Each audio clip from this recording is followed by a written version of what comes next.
All right. How's it going tonight, everyone? Welcome. Sorry, I ended up having to take a nap, and that nap decided to be 3 hours. So, excuse me. As you can hear it in my voice, I am still sleeping. Anyways, we got stuff to do, so here we are. And we're just gonna try to get through it. Oh, do we have a way to do this? So we're trying to get the Ibis release done so that. Wait, didn't we do this? Fuck, if we didn't do this, we need to do this yet. Yeah. We're trying to get Ibis 12 out so that we can actually get modes and stuff all set up in Pidgin 3 for the release. With mode message, we told mode change for a user, but we need to map that to the prefix, Ibis feature prefix. To know how to update their patches. For example, we get a message like mode Pidgin plus OV Grim Ivanhoe. We know that this function prefix for Grim is add and the Ivanhoe gets plus. I should probably get implement as Ibis feature, get prefix for mode and corresponding. I don't think we did any part of this.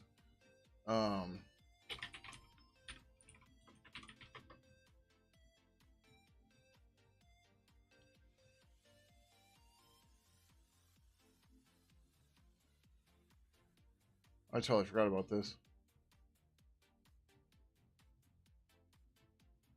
Oh, alright, well, this has got to go in here.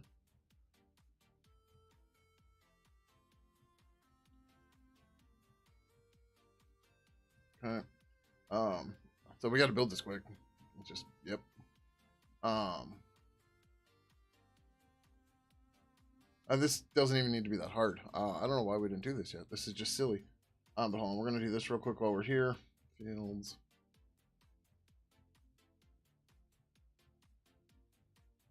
This is the new U track. We updated it and we got all sorts of goodies, I guess.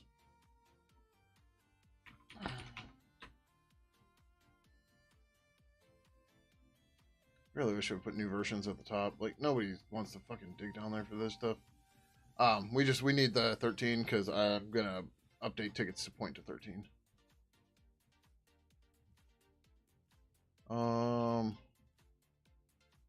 Yeah, whatever. Go to this one. Scheduled version 13. Oh, well, we just need to get this done. Oh, can I not move? Oh no, it's up there. I was like, there's a thing where when you open an issue from searching in U-Track, it puts a little paginator up here for you to go. Client-side pings, I also definitely want in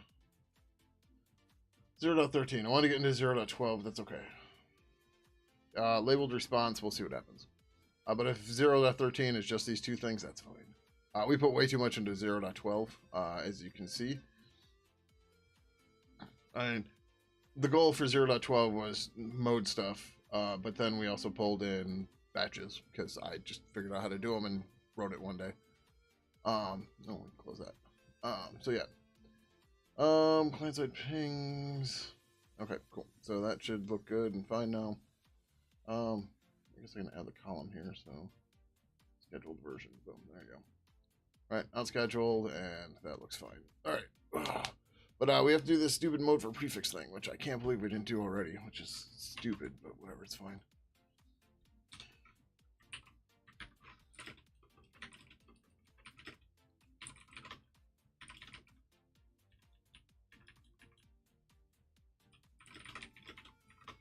I don't think there's anything outstanding.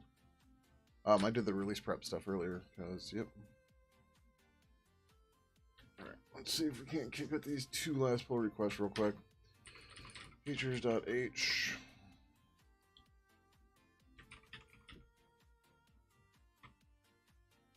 Get Chan modes. Get modes. Oh. Yeah, we get modes. And we get prefixes. We just didn't have a way to map it?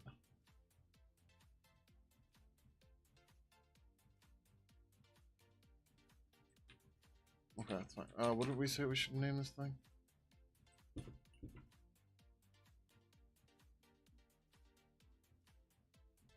prefix for mode.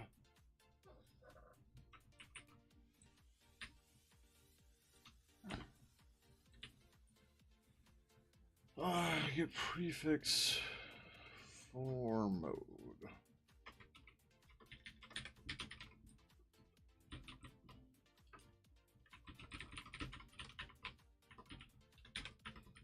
This, where I've got it on the thing. Anyways, hope everyone's doing well. As you can tell, I'm here and tired, but it's alright. And as of right now, I should be on tomorrow too. But we'll see what happens. Ibis features, get prefix for mode.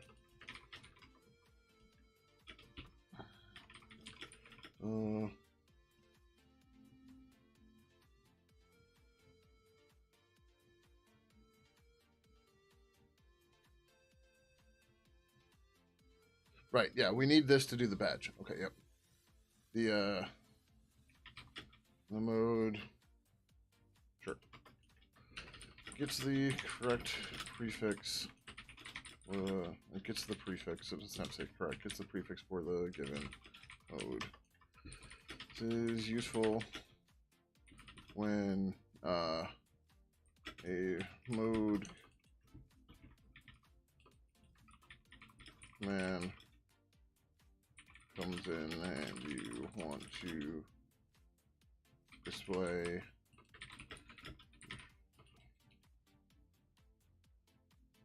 the prefix for it.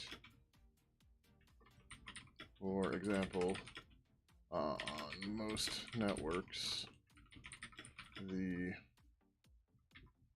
O mode is tied to the at prefix. Sure. Returns the prefix for empty string is probably more useful. Prefix if found, otherwise empty string.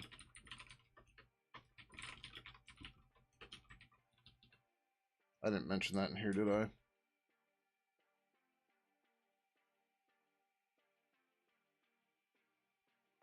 You don't need to do anything else, as this is for clients that are already processing the prefix values via call to ibis client get source prefix.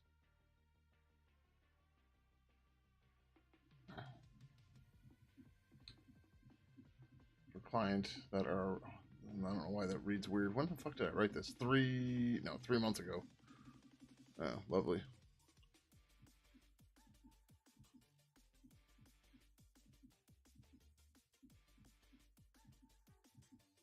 Okay, yep, that's fine. The reason we do it this way with the split too is we can unit test it this way easier. Like the client code won't necessarily be tested, but this will get the rest of it done. Right, so like we can unit test the features object, and then the client code is, you know, just calls it into from its thing. And we can do the rest and go from there.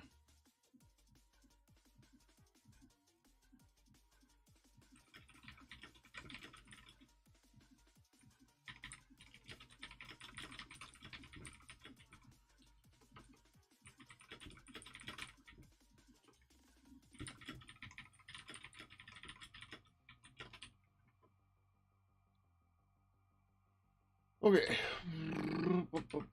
Features.c.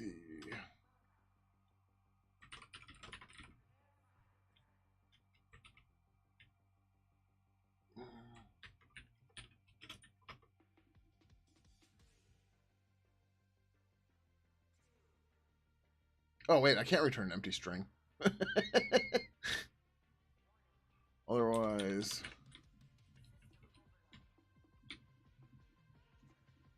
Okay. Hi, mister. Fine, you can have some treats. Although I don't know if you cuddled with me while I was napping on the couch. Well, that's too many treats.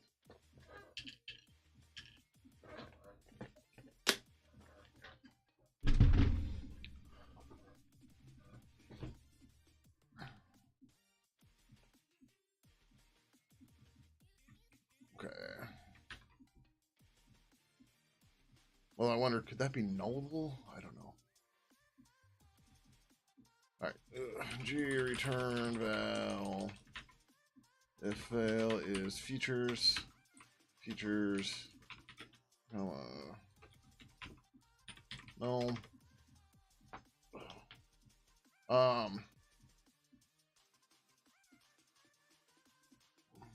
Like if you call us with a null byte, that's stupid, but like that shouldn't matter. So we need to say, we should have these stored separately, I believe. Yeah, we haven't stored as separate features. It's fine. So we're gonna say car star modes equals null. Car star prefixes equals null. Modes equals if his features get string features, comma feature prefix modes. And then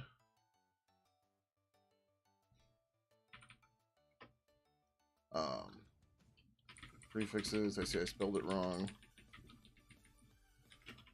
If his features get string features prefix. Yeah. Now we've got them. We're going to assume these are right. Or they should at least be not empty strings. Yeah. Because by default, we set prefixes. It's in the init method. Like, you'd have to go out of your way to break this. But we should... I suppose we could probably make it a little bit more safe. But,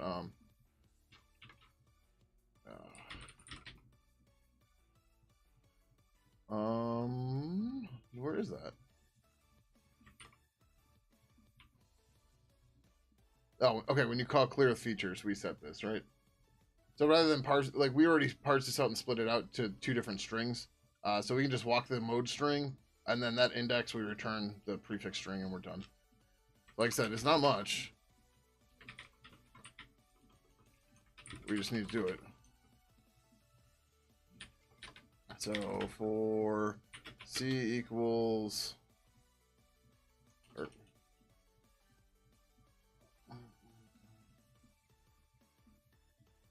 yeah, we're gonna do it that way. Car star C equals modes. C is not equal to I fucking hate walking strings like this.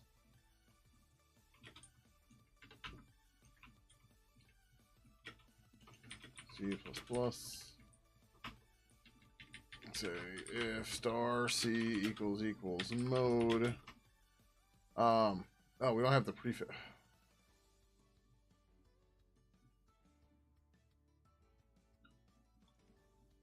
This is dumb. We either have to walk both, or I need to change this to an index. I guess we're gonna change this to an index. I equals 0. Modes I is not equal to. Yeah, this is better.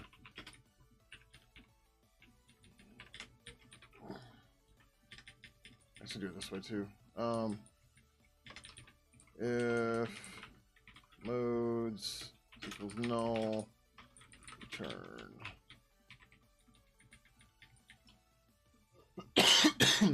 Oh, I suppose we can do this first. There's no reason to even look this up.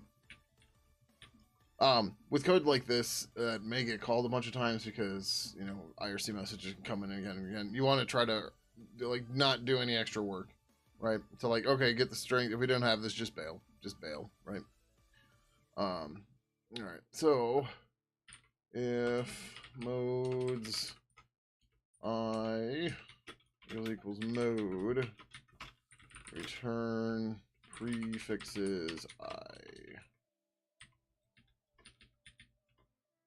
Return empty or null term, whatever, null byte.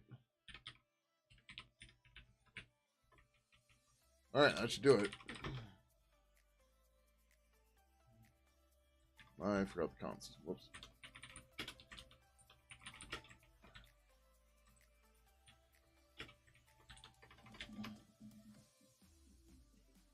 The unit test for this would be a little stupid, but it's okay. Mostly just because we have to parse the features object and build it and stuff like that. It's like you can't set stuff here because this all comes from the server, so there's no setters in here, right? These are all static methods, right? So is what it is. All right, test features.c. These should probably be split up a bit.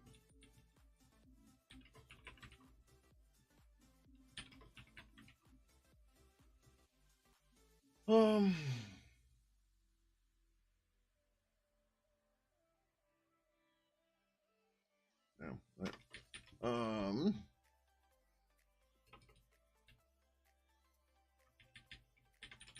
G-test add func ibis features get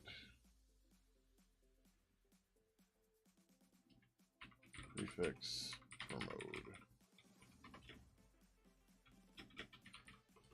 Test ibis features get prefix for mode.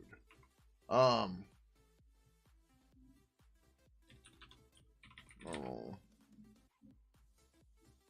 Yeah, whatever. This is fine. There shouldn't be a way where we can like make this fail.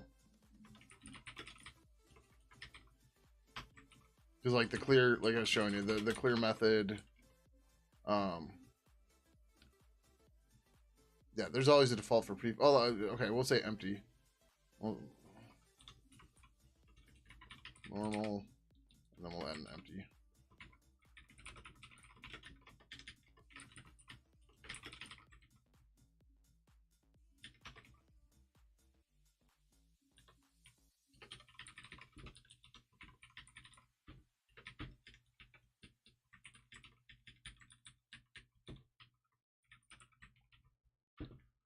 So the annoying part about this thing is we have to do this.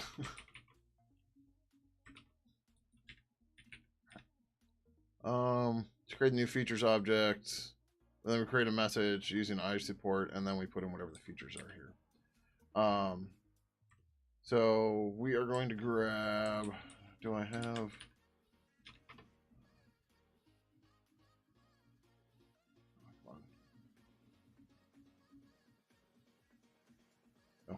I'm like, oh, okay, yeah, that's fine. I wanted to grab the prefix string for this is status message. I need to look what that is. That's fine. Where the hell is prefix? There it is.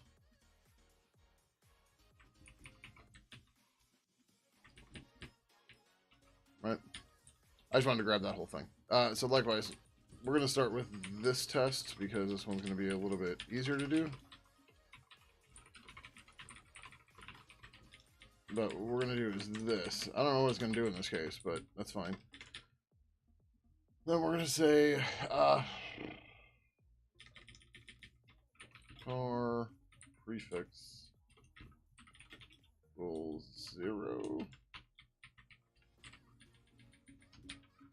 Prefix equals ibis features get prefix for mode features comma o g assert compare. Oh, it's I think this will work.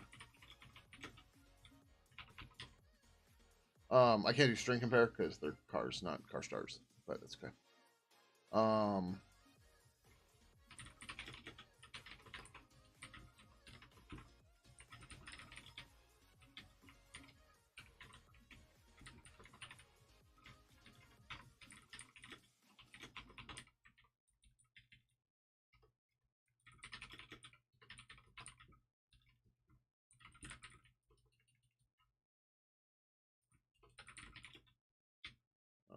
Sure, null blade in there too.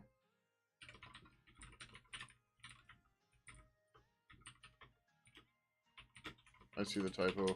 Don't have to do it. Tell me.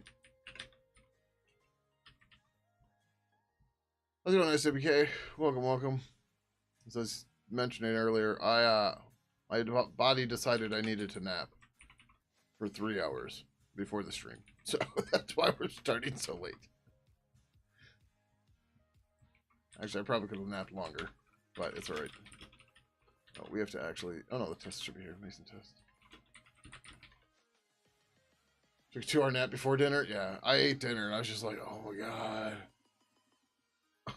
Like,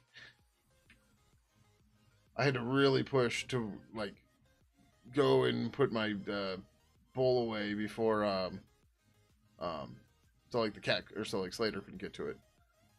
Like, that's how tired I was. 472.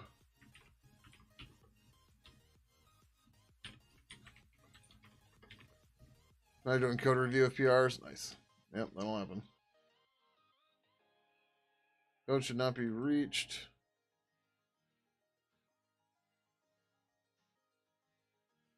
Assertion failed. 43. What? Oh, okay.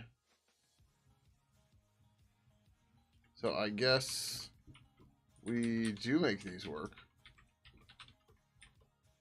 Even when the prefix is empty. That's good. I just was not expecting that. Okay. Right? That's the whole reason we wrote the test for it was, okay, what's it do? What happens when we do this? When it's empty, our defaults still kick in, which is good. Because these are supposed to be part of RFC 1459, I believe. But the reply I support stuff wasn't necessarily added. Yeah, it definitely wasn't added in 1459. Yep, IRC was invented before Columbus found America. Found.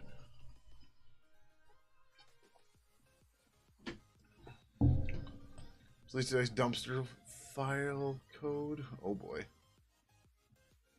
IRC was invented before. Yeah, exactly. And before Columbus discovered America. I read that as summon tables. I was like, what? Censored sequel, ugly left joins. Yep. Select star from. Oh man. Like, shouldn't you? Why wouldn't you use a prepared statement for any of this? Or is that why it's, you know, shitty code?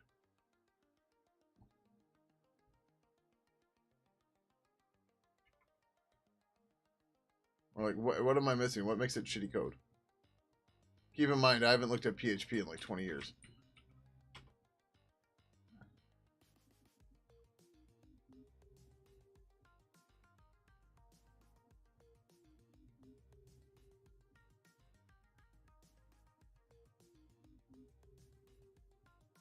First query literally returns a full audit log just to get a count of the records.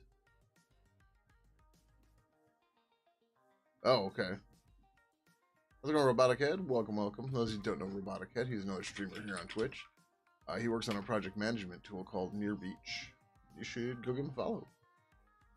Then turns around, runs a query again. Just with limits, offsets. Oh. Yeah, what the fuck? That's stupid.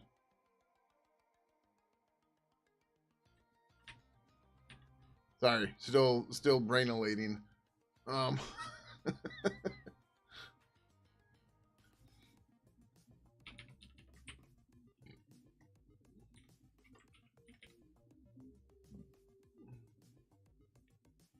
total record count for doing pagination stuff.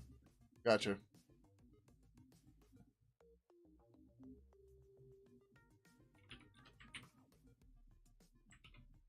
Yeah, I don't know. Just that seems very weird.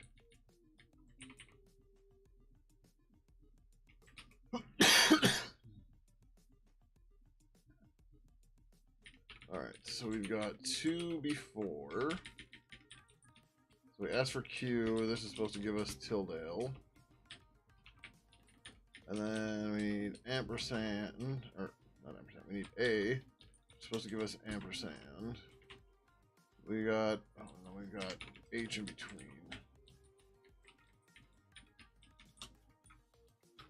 H is supposed to give us percent.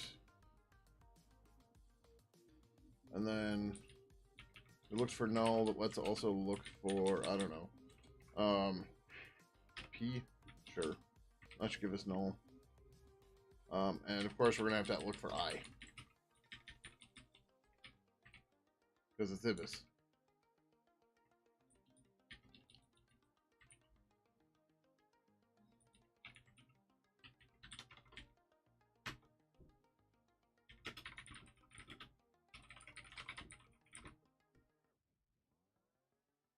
So select count 1 would have been far faster and way less transfer? Yeah. Yeah.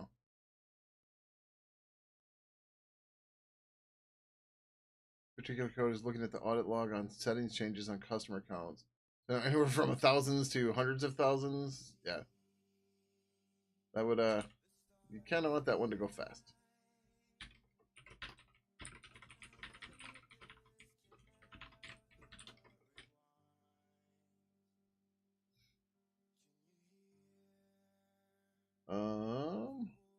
Yep. Not, oh, yeah, I'm under Valkyrie. I'm like, why did I get all this extra output?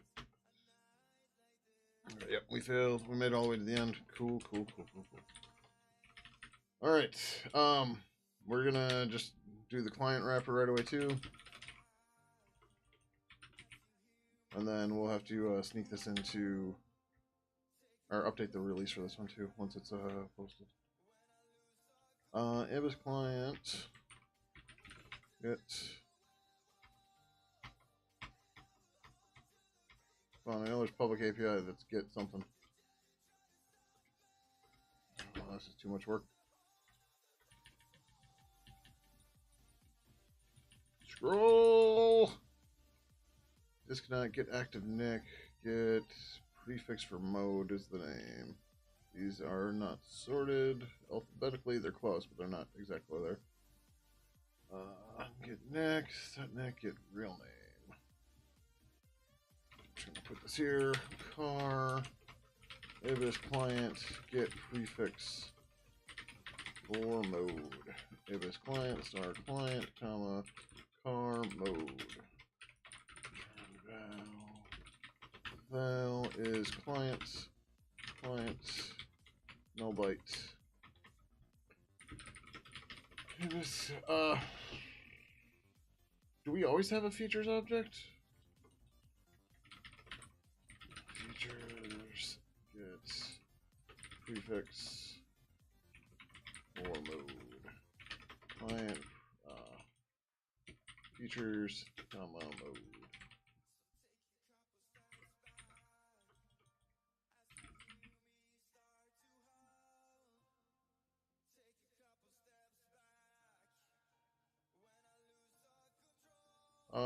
Looks like we always have one.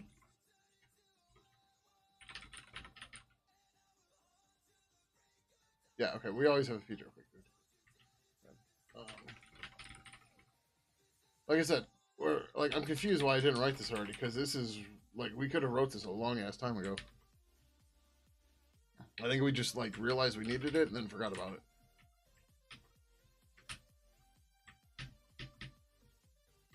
Apparently, I need to clean my keyboard. Smash the hell out of the key and it's still not going. Oh.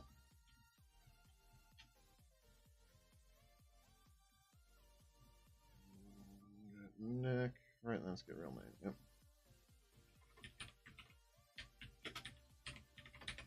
Yep. Ibis available 012. Ibis client get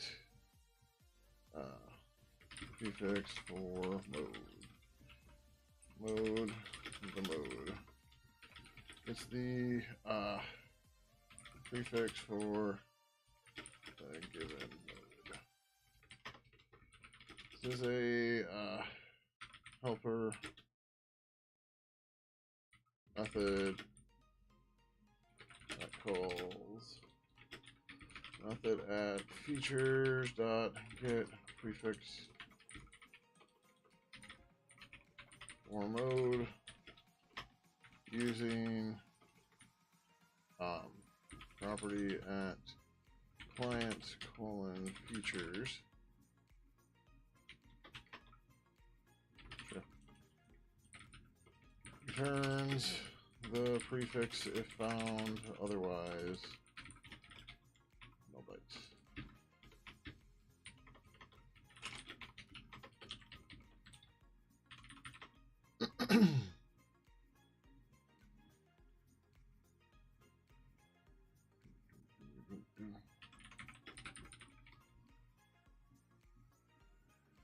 Yeah, so with this, we should be able to get badges and stuff cleaned up and working right, which is good, or like keeping them consistent.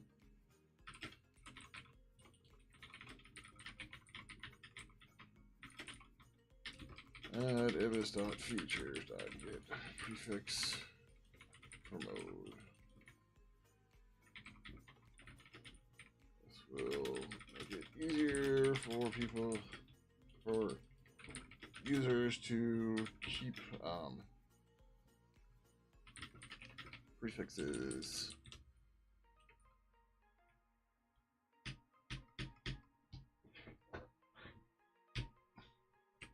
I'm gonna have to get my key puller, see what's under there. Key prefixes consistent.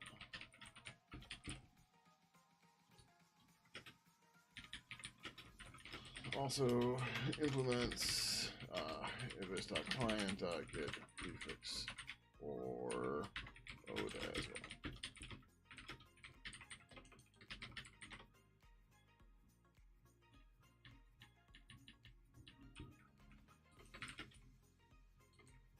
That's pdiff, right?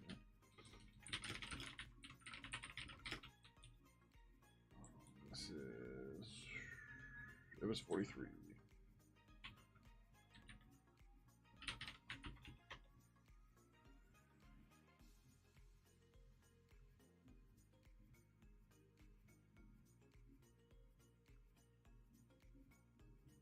$39.01.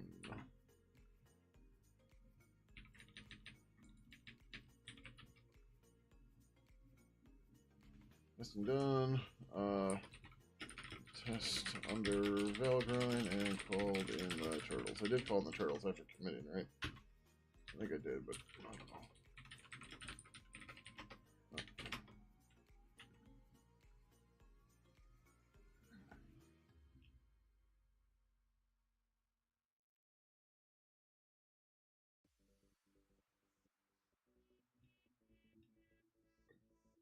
Turtles passed. Yep. Publish.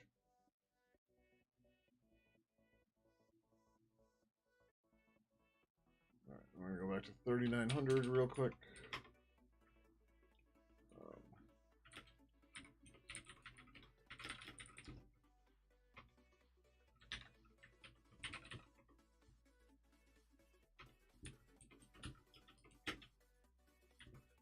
Oh, go back to.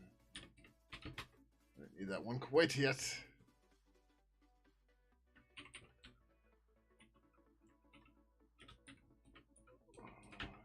That's what I say, 43. Yep. 3901.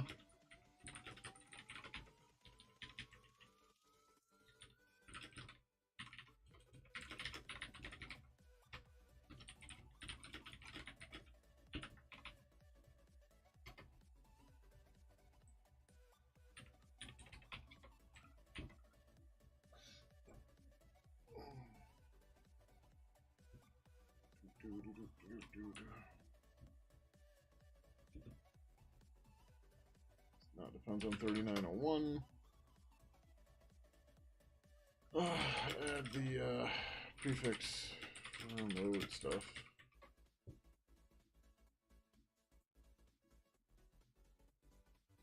Yep. Okay, cool. Publish. All right. So it will still be ready to go to get released. But yeah, so I still want to try to get the client side ping stuff done for experimental 2. There's some weird issue we haven't figured out yet where just the IRC connection gets lost and we don't notice it. And I'm hoping the client side pings will work to help us identify that. But yeah, that's why I wanted it in experimental 2. which is yeah, look at that, 17 days away. And we're still trying to get link local messaging in just so we can do an April Fool's joke. Yep. But that said, we can come back to this code that is totally whacked out and I'm not sure why. And I'm hoping it's something dumb. But so this unit test works fine. All of this is fine. I can delete all this. But when I try to do something similar here, this guy comes out wrong. And this all uses all the same stuff under the hood. And so I don't know what the fuck is going on. There's one thing I was going to check up here. We do have that, right? G-Prospect properties on properties. That's fine. There's no issues there. Yep, that's fine.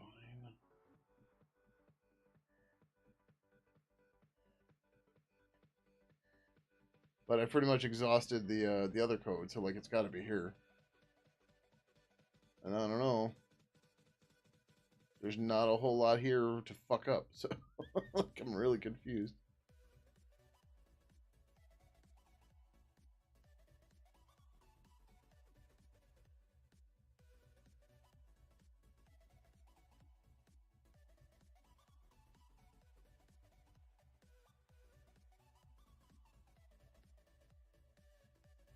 Oh yeah, okay. Well, you just said okay.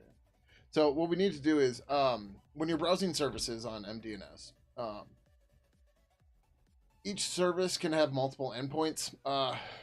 They use them as like, in Avahi they call them service resolvers, or I'd have to look. I don't remember what it is. So no. So you get a discovery resolver, which will tell you about new services, and then you resolve a service that gives you the information for each endpoint on the service, right? So like, if I have a machine that has two network interface cards in it, right, and they're both on separate LANs, I could have underscore HTTP dot underscore TCP service running on both of those NICs, so each one of those would have their own endpoint. And that's what the endpoints are. I don't know that endpoints is the exact terminology in the spec. I should probably check, but that's what we're going to call it because it makes sense for a service to have an endpoint. But yeah. Wouldn't that just be ICE? Well, ICE is WAN. MDNS is all LAN, only LAN. And I don't, yeah. So, and honestly, I don't know the ICE protocol off the top of my head. I haven't looked at it. Yeah, this is MDNS. This is not me making my own protocol. So we are just trying to implement this and make it go. All right. So the other thought I had was that this could be a problem, but that all looks fine. Oh, you know what we didn't try? We didn't try doing this.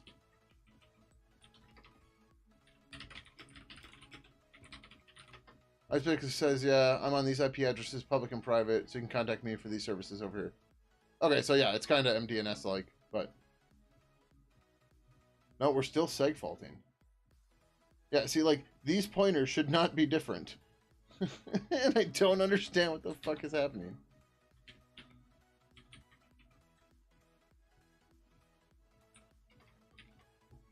It's trickle ice if it's constantly updated? Okay. Huh. Oh, okay. It's ice if it's... Okay, interesting. Yeah, at some point, we're going to have to... Yeah, these pointers should not be different. So in our Traversity library, we're going to have to implement ice as well. We just haven't gotten to it yet, right? Initially, we were going to use libnice because we needed that anyways, and libnice did a bunch of stuff to like find the network interfaces and stuff. But in Traversity, we're changing the way that works a bit. But Traversity is meant to do all the NAT traversal stuff. So like ice, stun, turn, UPnP, we're going to have that over in Traversity. And then similar to the way the MDNS library here is, right? Instead of you going like, hey, I want to use ICE for this, right?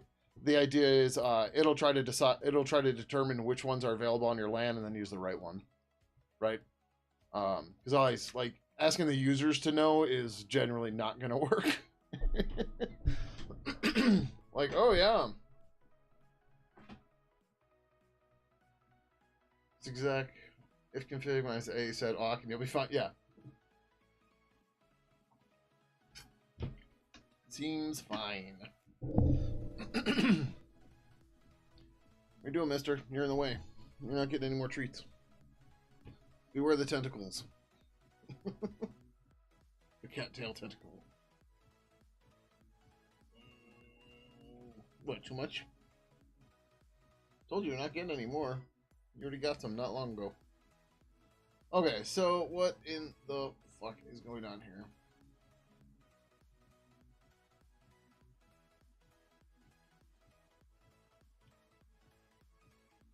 Everything's initialized. Everything looks fine. I need you to move, man. Yeah, try to bite me again.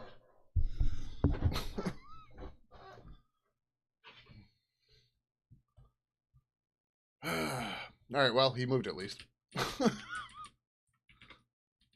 So, like, this shit just doesn't make sense. This should be fine.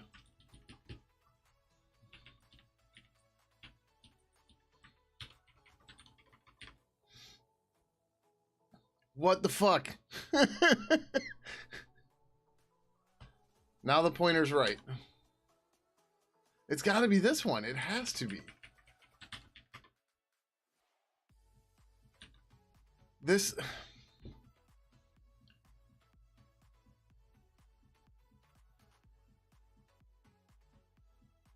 What am I doing wrong here? So... This gets weird because... This is not a normal... Or it's not a full pointer size, but we're passing in a pointer to a GUint 16.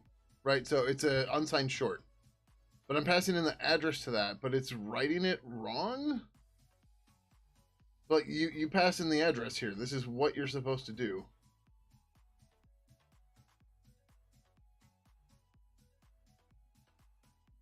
No, the problem is the size, right? Because this is a varadic function. So it ends up getting like an invalid read here. Right? So like this stuff is all going to be fine. But like oh no, I didn't try commenting this part out, right? Yeah, so now this is all fine, but this...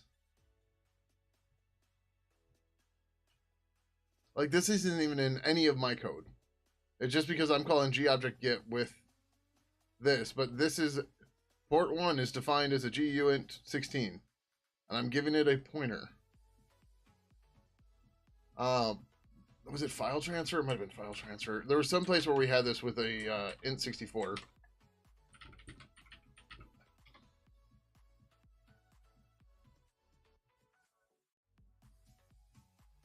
Yeah, so same deal here, right? GUint 64.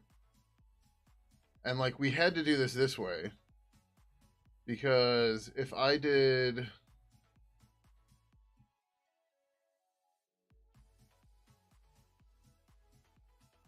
no, but that was this side, right? So if I change this to 1337,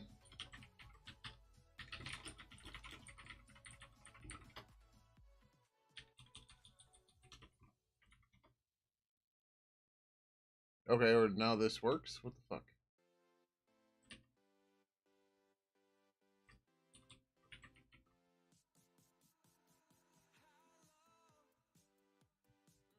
There was definitely something with this where we had a file size thing like that, or where we had an int64. I guess it wasn't file transfer. There was something where we had to do it this way because otherwise this would mess stuff up.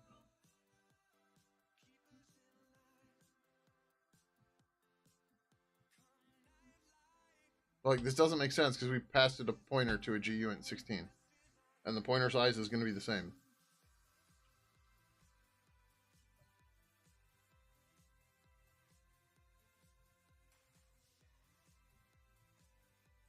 So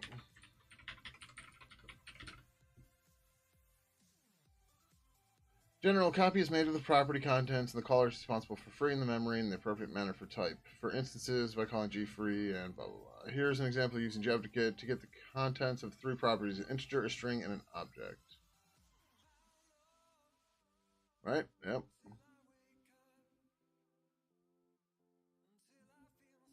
There's nothing there.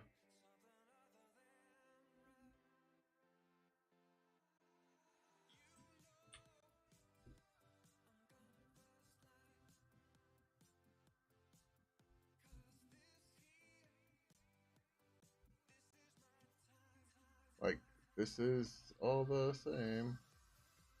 For lulls. Just to verify, right?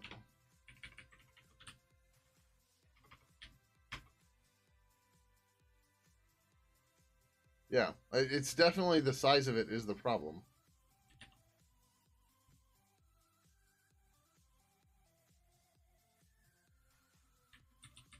Even if I make it a uint, everything's still gonna be fine and happy.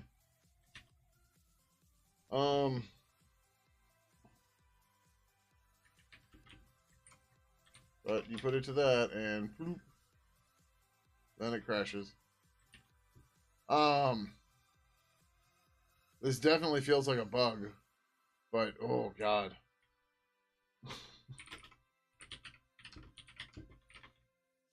The reason I'm saying oh god is because yeah.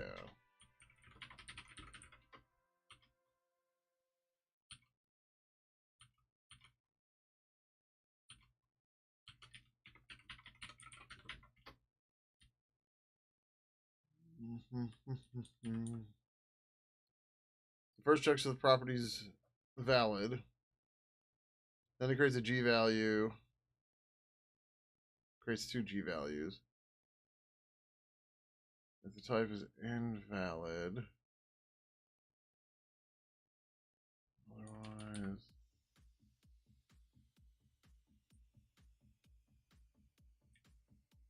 Wait, what?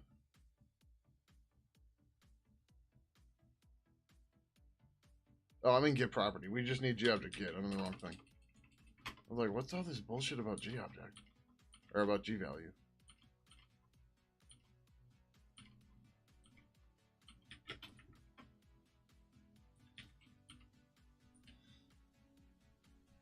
Alright, so that calls get valist.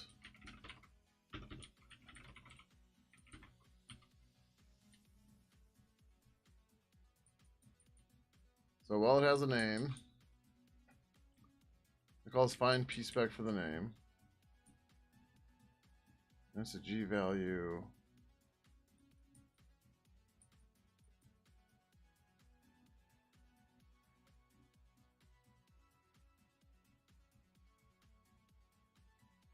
Oh. This isn't a bug per se, but it is a bug? Right? Hold on.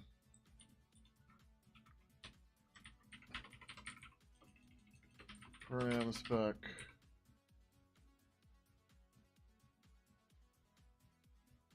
Yeah, okay. Okay, this is dumb. But there's no param spec int 16 or anything, so that's where the problem comes from. So how is this actually registered? It's got to be, yeah, it has to be an int. And then the cat, what the hold on, how the fuck does this work? Okay, this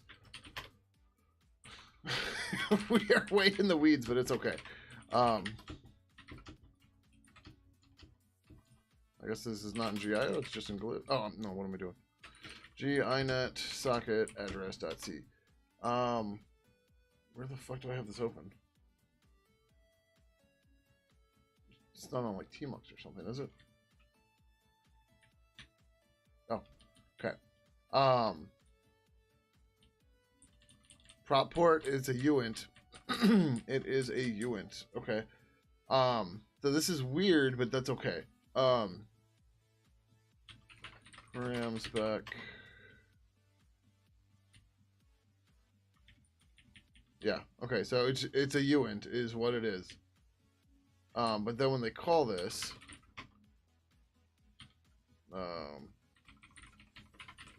man, I spent so much time on this last night trying to figure out what the fuck is going on as I was dead tired. Yeah, so they just jam a GUint 16 into an int, and I guess something figures out Indianness. Makes it work. I don't know. All right, but yeah, so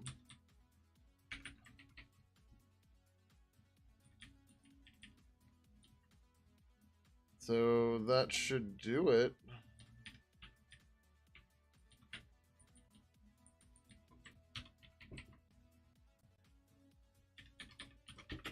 Um,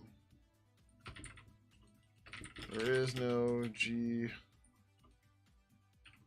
param spec uint 16, so we need to use a uint when retrieving the value. Oh my god, this keyboard. Oh, that's right, I have this guy right here. Alright, well, so this was blocking me opening this pull request, so that's fine. Alright, so we should work fine here. We should be good, good.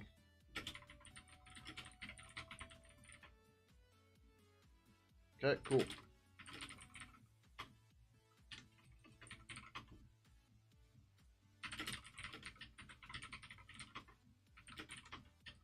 Great. Hiya.endpoint. Do we have a ticket for this? I think we do. That's not where I wanted to go, but okay.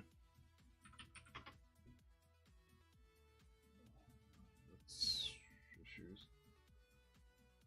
I did not create one. Let's do that real quick. Create hiya.endpoint. We need a object to tie a hiya.txt to a ginet socket address.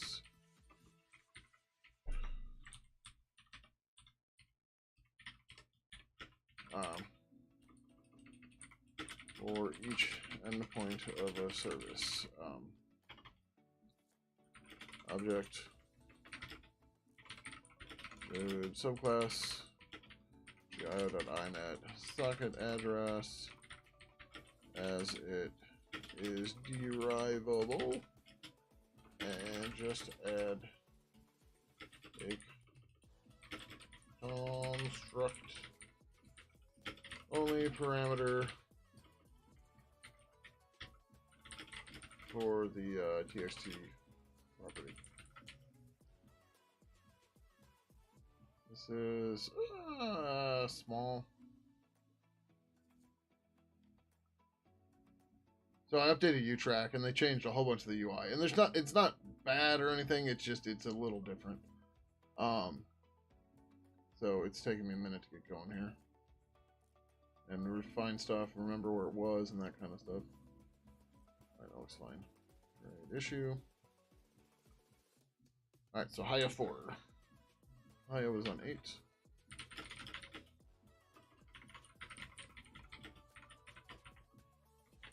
But now we can start building Hiya service. Hiya service is just a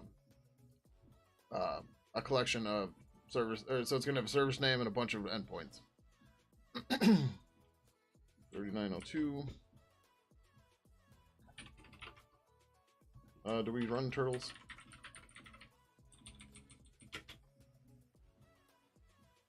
Yes. Okay. And the tests. Valgrind. Alright, cool. I'm glad that was just stupidness. Like, I knew it was some stupidness with memory stuff, but I couldn't see the problem. Actually, let me put that in here.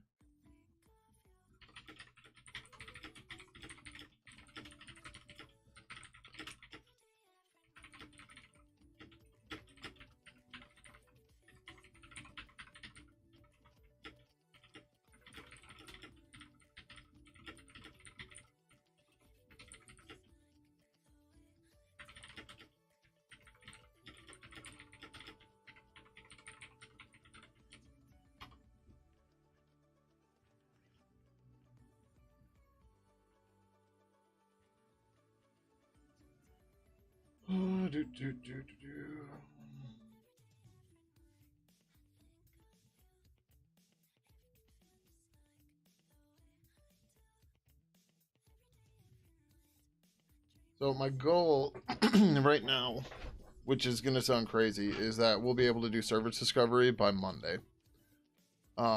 Ideally publishing too, but we'll see. So I'm just gonna queue up a whole bunch of pull requests here, stacked on top of each other, and we're just gonna keep going. And yeah, we need to come back over here.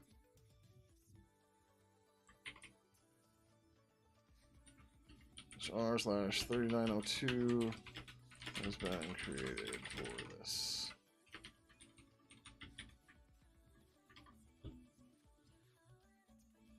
Open pull request. Boom. Oh, and then in progress.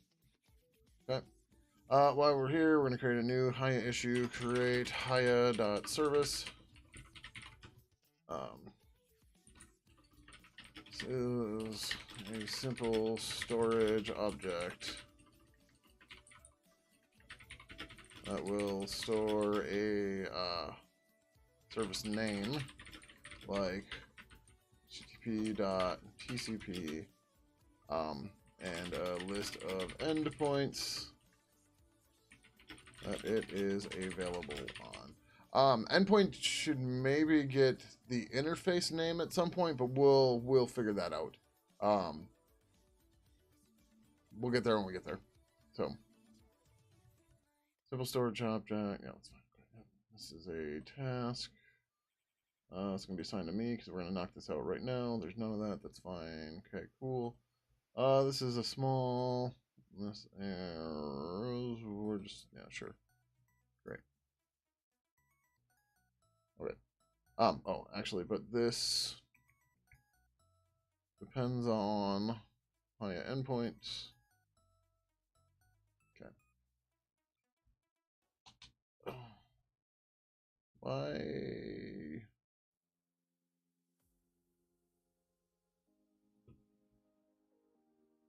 Like there should. Oh, okay. This just an update. I guess 4 and 5 should. Yeah. I didn't put the scheduled version. But actually, hold on. Let's do this too while we're here. Fields. We should clean up the fields because they got copied from a template. So make independent. So right now it's using 4 projects. We want to make an independent copy, and then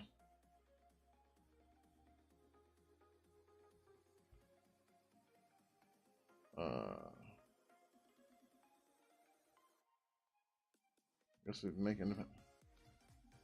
Merge with.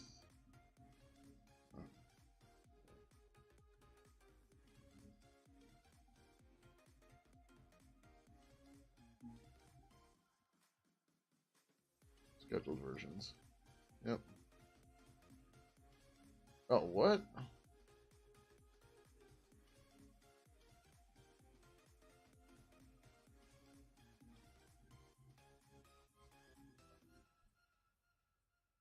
Oh, okay. I see what happened. Crap. I want to replace.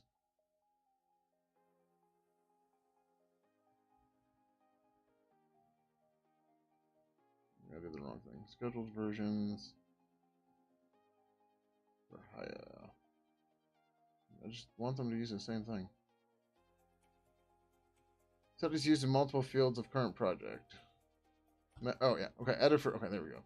So we get rid of these ones. Yeah, replace with that. Remove value.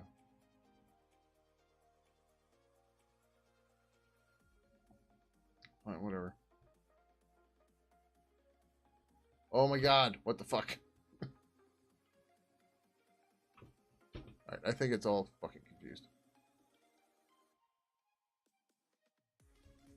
Okay. Oh. Yeah, okay. Yep, it was confused. Alright, we're gonna delete these. Nothing should have these ones, but that's okay. These are gonna come back when we get to them. Just right now, this is what we're going for. And now we're on our own value, and we're good to go. Okie dokie. Alright. Although, we should start doing the affected version stuff, but we'll see.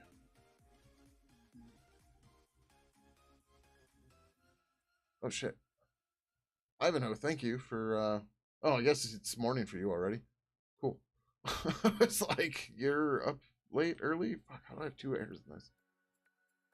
Shouldn't there be a length under null check for prefixes? We'll get to that in a second. Um, features.h.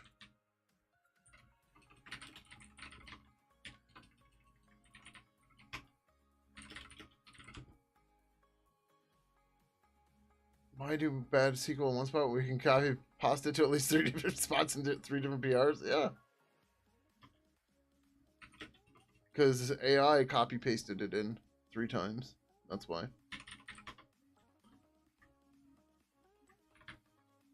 I want to say 382. Most networks. Okay, yep. It's okay to have 6 fingers of whiskey while doing pull request reviews. I mean, there's that classic comic that's like the only real measure of code quality is what the fucks per minute. It wouldn't be so bad if AI did it. Okay. Agree to disagree. I don't know. Maybe the code you need to deal with is easier for AI to do, but my code is just AI fucking sucks at it. It's horrible. Shouldn't there be a length under null check for prefixes?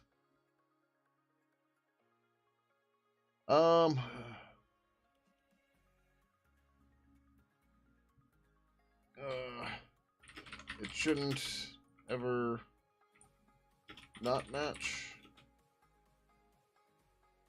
But I'm not.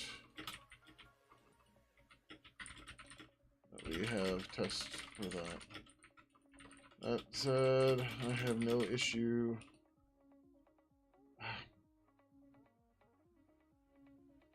No issue adding a bounds check here.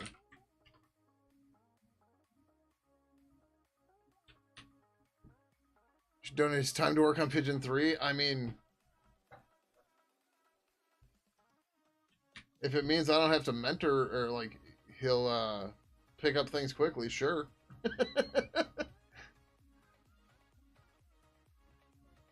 Zascon has been getting paid to work on the skill base for a decade. Oh wow.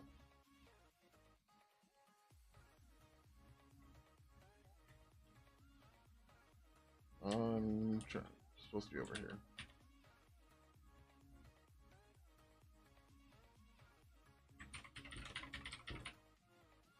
It prefix for mode.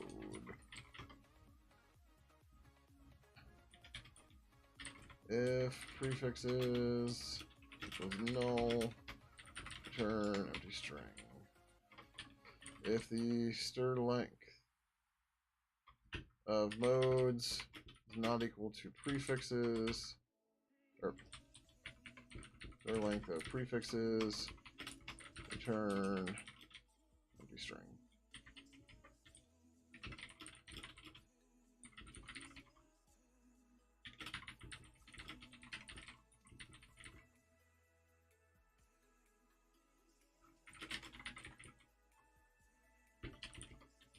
I'm not super happy with this. This is going to be a little bit more or less performant than I want, but it's okay. 3901. Again, we're writing a chat client. We're not trying to write like super high performance, whatever. Plus, we can always tweak shit later. Right? You don't have to get things super performant right away. If it becomes a bottleneck, then fix it. Otherwise, keep the code simple.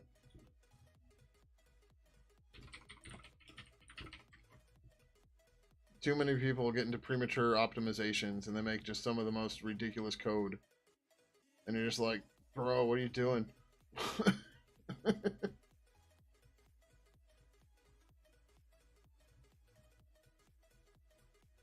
You're like, first time code review, or reviewing the code for the first time, and you're like,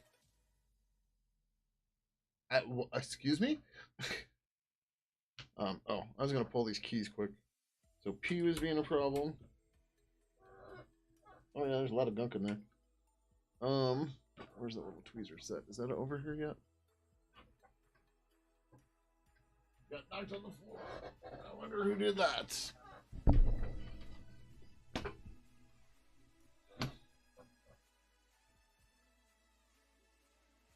don't see anything crunchy. It's just a bunch of cat hair.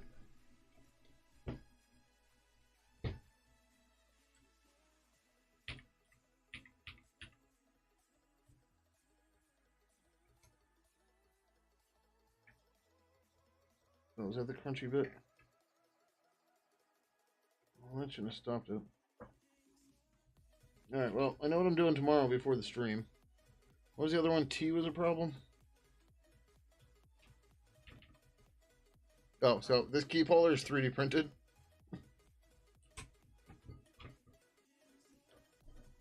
Yeah, this looks clean too. Wow. This side is way cleaner. There's way less cat hair over here.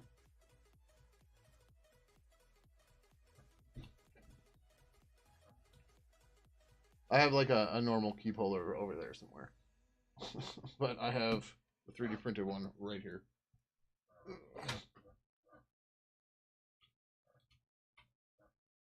Okay. Now, what color combination was it? I think it was that. No, I was using that one maybe? No, it's that one. Yeah, where all the keys are different colors. Okay. All right. Let's build Haya service. Not to be confused with the Hiawatha service from there's a train line from Amtrak between Milwaukee and Chicago called the Hiawatha line. I don't know why it's that way, but yeah. Which logo do you mean? So we don't have a 3D bird technically, but I know people that work at the local Form Labs here. Form Labs, they have offices all over the place. And one of their modelers threw this together, which I don't think I've shown on stream before. But yeah. So the text one is set up to be, okay, so, hold on. But yeah, this guy is, so this is SLS or SLR printing. Is it SLR? Whatever it is. It's fucking heavy. Here, wait. Let's find out how heavy.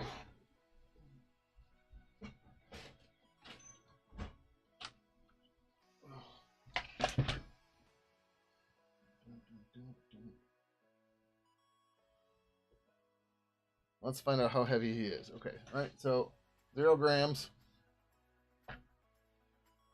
480 grams. It's almost half a kilogram. But yeah. I do have the STL for it. I have not tried printing it yet. But this seems different than the STL they sent me for this. Actually, I think they sent me an OBJ. But I don't know. We'll see. But like, it's heavier than the Switch.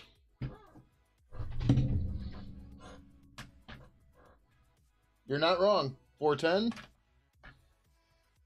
476.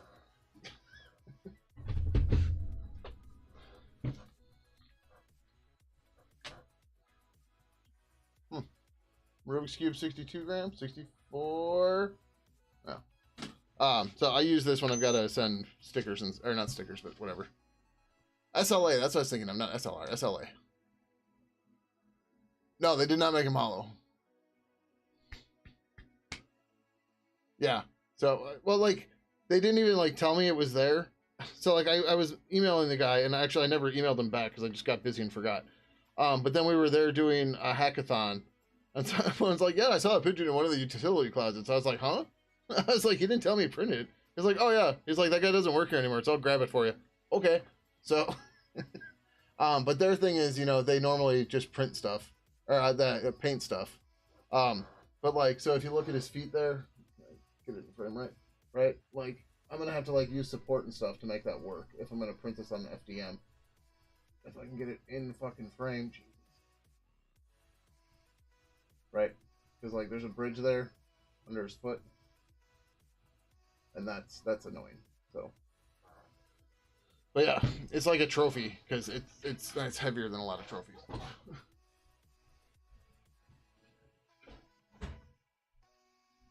But it's cool.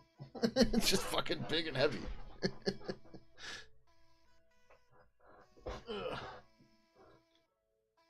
Okay, the camera was all jacked up and angled too.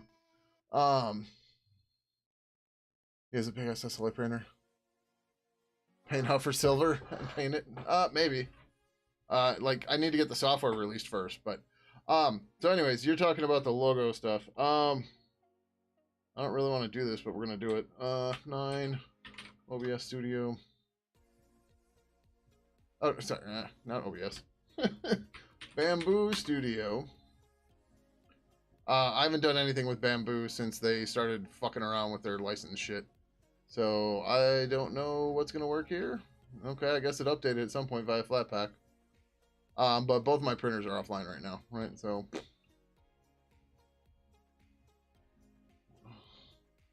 I mean, I can't even read what you're trying to tell me. This update added filament preset for Bamboo TPU 90A, 85A. Sure. And fix your dark mode. So the reason I'm going into any of this is because I haven't done any Pidgin printing in a while. So the text logo is set up to be, I mean, it doesn't have to be a multicolor print, but it's designed that way to be a multicolor print. So this is the way the STL is. Like I can send you this, but so the bottom is 4 millimeters, or here the black part is 4 millimeters tall, and then this is a millimeter on top. Oh, okay. Yeah, so you can paint and do whatever you want with it. So like I have a bunch of presets here, or not presets, but I have a bunch of stuff set up already, right? So that's the 2 color. Then I have one that's set up for 3 colors, right? So I did St. Patrick's Day ones. But you know, there's other ones that are using 3 colors too. But then, oh, okay, yeah. And I do suggest ironing these. But then there's also the 4 color ones, right? So like this is for spring. And then there's the more, you know, customized one. So here's Diwali, right? So, and then like Christmas is a little, actually, I guess Christmas, we don't need a separate Christmas one.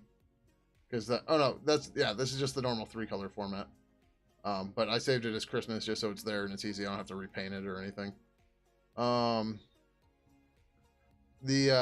Hanukkah one's kind of fun. So it's a 2 color, but I made the eyes candles. Like, yes, that works out pretty well. But yeah. Oh, Nippin's a little different because, yeah. This one requires oh, that's right. You maxed out your AMSs during their sale. So, but yeah. So this is like the Apple Nippin logo, except the Apple Nippin logo. These 3 are underneath, right? It's 3x2. But yeah. Yeah. Oh, you have a picture now. Oh, nice. What's the like carrier setup you got there? Because it's got drawers too. That's not bad at all. So I have 4 AMSs, but I have 2 P1Ss. So I have 2 AMSs on each P1S. But if I had a nice little rack like that, I could put all 4 on one pretty easily. But yeah, so anyways. So I'll just, whatever. I'll let you paint them if you want. Let me just jump over here. There you go. Upload file. 3. And yes, I know you can see half the window right now. It's fine. Pidgin text. So I'm just going to give you the 2 color ones. And, oh, shit. And then you can decide how to do this however you want. Do I have that on here? So if you want to turn the text logos into magnets, I have stuff to do that too. I didn't show it, but what the fuck was I cutting? Yeah, I'll have to figure that out. But so I was using my Cricut or Cricut or whatever you want to call it. But then I also printed a jig for it, which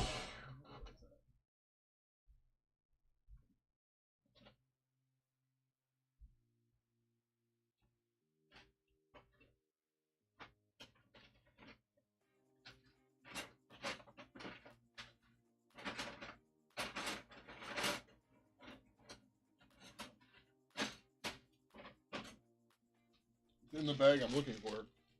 So,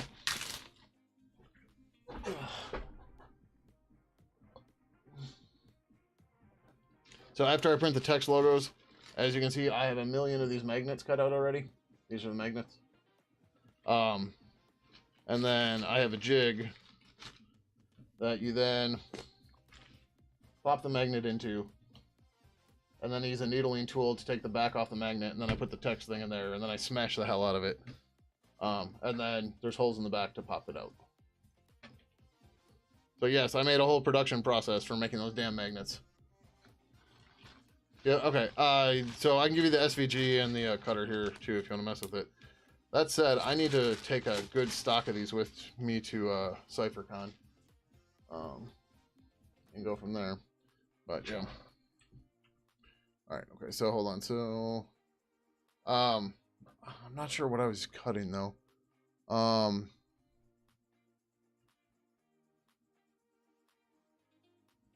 Okay. So I didn't save I didn't save a 3MF of the jig, but this should be right. And then let's go look at what I was using for the last thing I cut in what's it called? Cricut. This should be fun. Actually, I don't know if Cricut's gonna open up with something stupid. Shouldn't.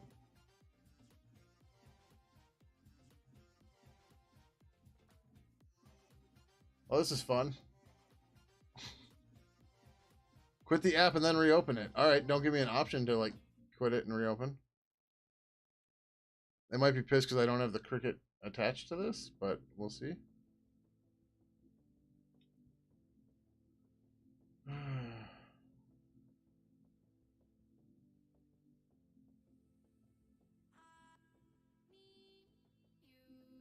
Oh, well, actually, hold on. The file has to be on here because this is where it's cutting from.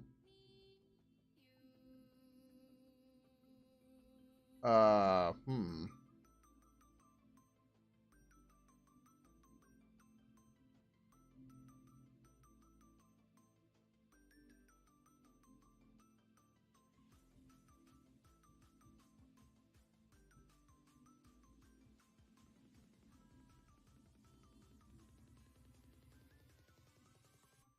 Oh, really? Yeah.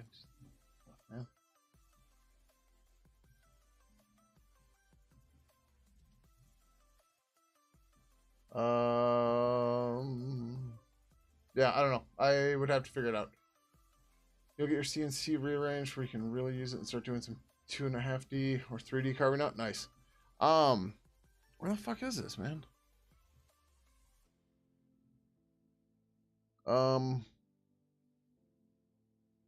Maybe it's in like my documents or something. I don't know. I don't know why Windows is such fucking garbage to get your home directory.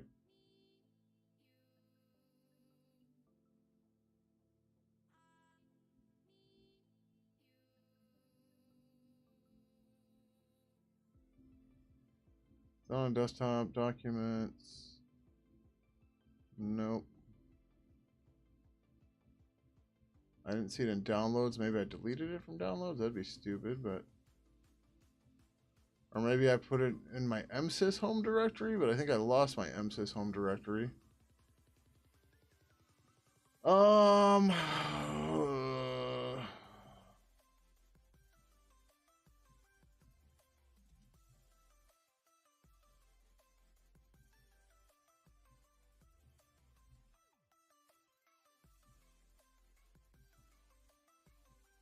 I don't know where the fuck this was. That took too far in the SCG. Yeah, yeah.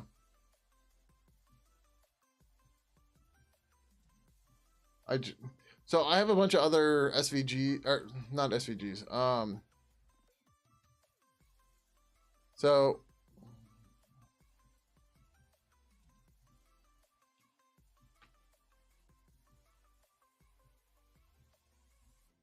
what the fuck? Okay, so that was used for the wait.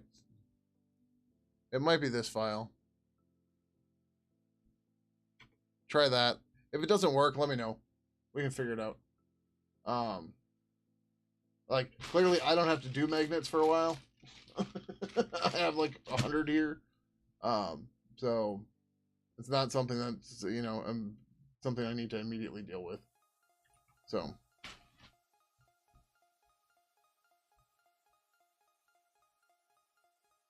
yeah. All right. Anyways, back over here. I gave you the keychain model too. Um, and I'm sure you can find key rings. I also have a shit ton of those done. But like, I know you're not gonna go around and like make 1,000,000 of these and sell them and then not give money to the project. So it's fine you having them. That's one of the reasons why I don't have SVGs and stuff public, is because like a lot of the times, like if you buy like an open source related shirt, like money doesn't actually make it back to the project, which is shitty. So yeah. Yeah, exactly. Right. That's why that's why I'm just sending you files, whereas I don't have them publicly online. Although I'm kind of debating with the Pidgin tech stuff to put that stuff up. I haven't quite decided yet. So we'll see. We'll see. The weather getting nice. It's getting about time to get the shot back into production mode. Nice. Yeah. It's everything's really brown here. But I think tomorrow's supposed to be 60 or 70 Fahrenheit again. That's like 22 C. So yeah, it's getting real nice here. Had the windows open the other day. Very nice, very nice. All right. Get out of here. Get out of there. Okay. We can close these for now. We don't need them right now. Don't worry about that from you. It's not like I'll print 1,000 of them, sell them. Yeah. Whereas I literally have an inventory of it. I have 3 plastic shoe boxes of keychains and another 3 full of magnets. And nobody wants to buy them. Well, also shipping them is fucking stupid. It's under the sticker store. I need to fix that. But so 3D printed. Bloop. Yep. I have like 10 of each of these. Oh, we didn't update the nip and picture of the spring one yet. We also have a merch store too for clothes and shit. Which some of my Pidgin shirts are getting busted up.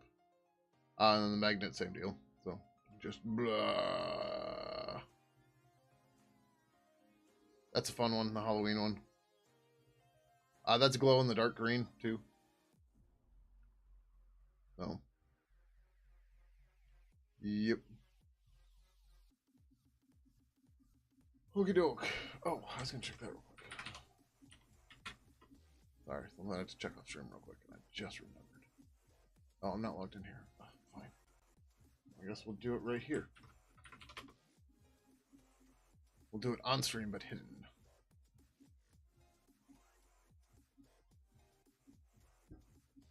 Weird. Okay.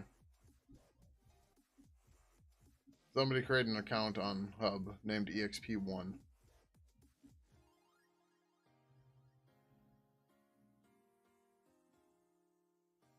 Interesting. Okay. Anyways. Boop, boop. There we go.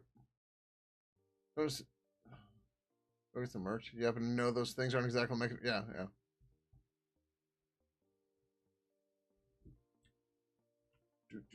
Oh, sweet. Okay. Oh. I don't know if Ivanhoe's watching or not, but he double shipped this, or we got the notification. Yeah, he double shipped it. Okay, whatever.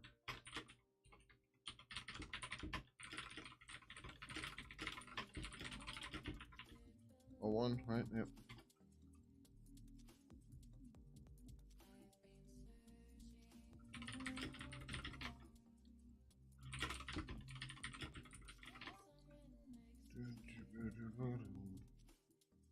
People look at how much time open source people spend on project that's unpaid. Yeah, yeah. That's why, like, when people are like, "What do you do for your day job?" and I'm like, "Oh, I work part time." They're like, "Oh, how'd you manage that?" I'm like, I especially did that to like, I've like, I have structured my professional life in such a way that I can spend as much time as possible on open source. And yeah, well, it's like, so the batch stuff for Ibis, right? So this stuff here that we did, I did this Saturday morning, or early afternoon. I came up with an idea of how to implement batch, so I wrote up a ticket for it. Then I went to a Twitch meetup, and then I came home with the intention of streaming it, but I couldn't. I'll explain that in a second. But then I wrote it that night, right? Like, that was my Saturday. Like, a full day, a full 8 hours of work on implementing one feature. But so the reason I didn't end up streaming was, after the meetup, I picked up Qdoba, and I'm sitting here eating, and I'm watching a movie or something. And I got like just distracted enough that I bit weird, and I bit the shit out of my tongue. I have a welt on my tongue yet because I was bleeding and I bit it so bad. But like, I couldn't move my tongue and stuff because anytime I moved it, it was reopening the cut, and then I was bleeding again. So I was like, well, I guess I'm not streaming. So I just sat here coding a way to fix it. It's just like, oh, lovely.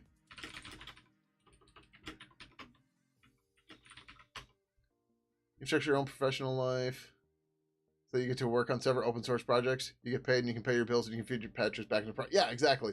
The problem is with like Pidgin, nobody wants to pay nobody wants to pay for chat at all. Users don't, companies don't, nobody wants to pay for chat. And companies definitely don't want to pay us because we're tearing down their walls, which is how they get money for chat. So like, there's literally no way to get money for chat except for grants from people who are like open communication stuff. And that's it. That's all we got. But nobody else wants to pay anything for chat.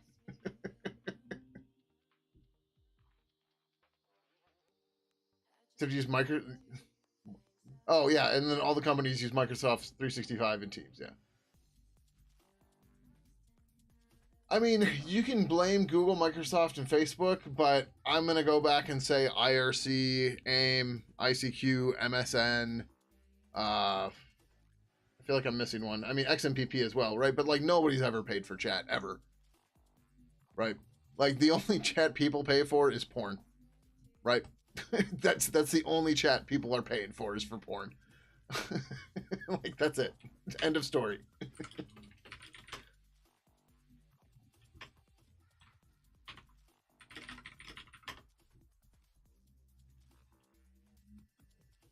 Those are forced to use it on Microsoft 365 and Teams. Yep, including myself, because per string pollers force that. Yep, yep.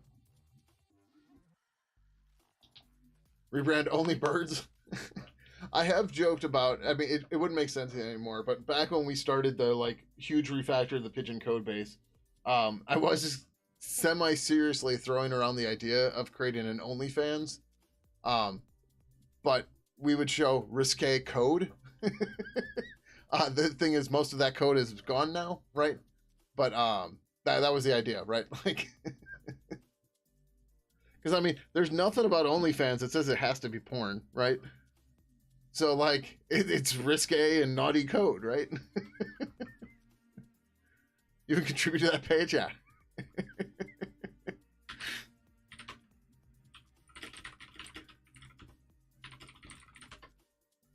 Yeah, I thought that was a pretty good idea, but then it's just like, I don't have time to manage this.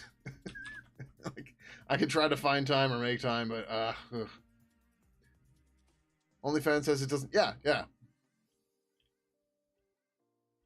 Like, they OnlyFans would prefer, like, for people that don't know, when it comes to adult content, it's very hard, at least in America. I can't speak for other countries, to find payment processors, people that actually process your payments because of, you know, ethical reasons or whatever.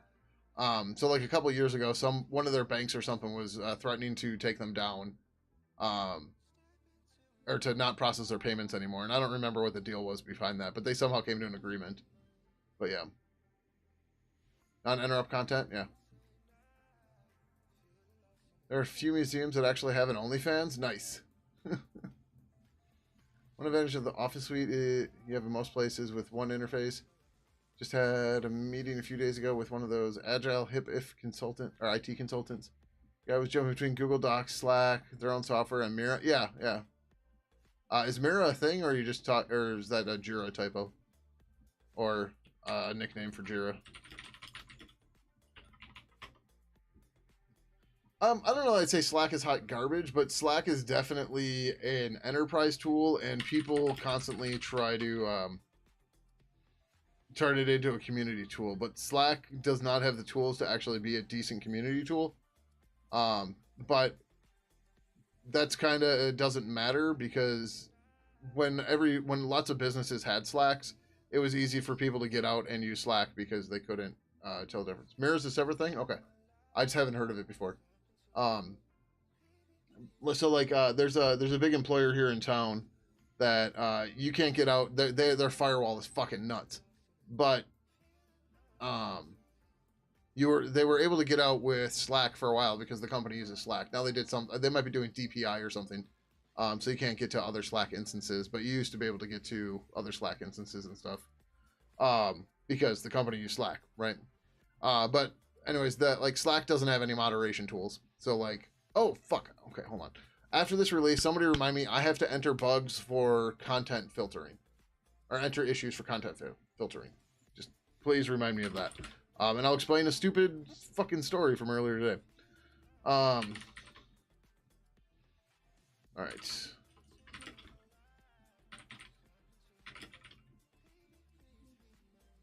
I want to use Jira too, dude. Push him to U-Track. U-Track, in my experience, U-Track is just so much better than Jira.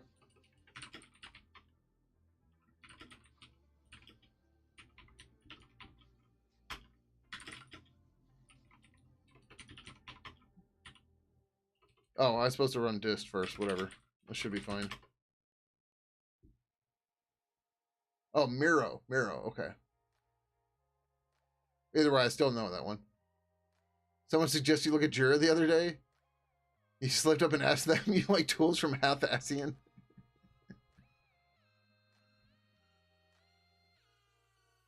Welcome to Workspace Center. Is this like... What the fuck?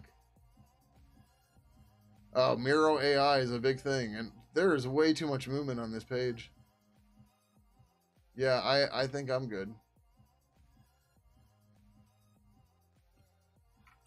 Alright, Mason dist. GPG minus B minus A, IBIS 0.12.0.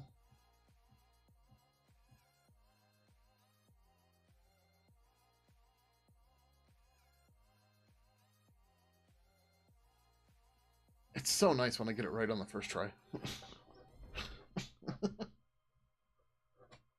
Yeah, I guess. Like, it does look like a whiteboard, but it's like moving post-it notes across a whiteboard because, you know, we think that Scrum is the end-all be-all, and it's just like, nope.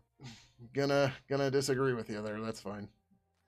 All right, scopy ibis 0.12 star to frs.sf.net /frs/pidgin/ibis/0.12.0.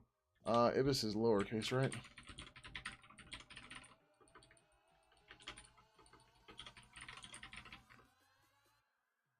I don't know that it sucks. Like, the way people try to follow it and everything, yeah, there's definitely suckitudes to it.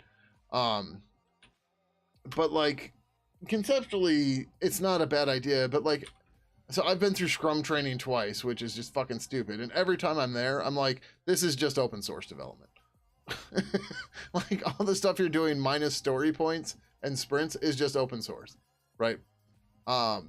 Like, just open source is more specifically Kanban, but it's just, yeah, that's just how we get shit done, right? It's just ultimately what it is.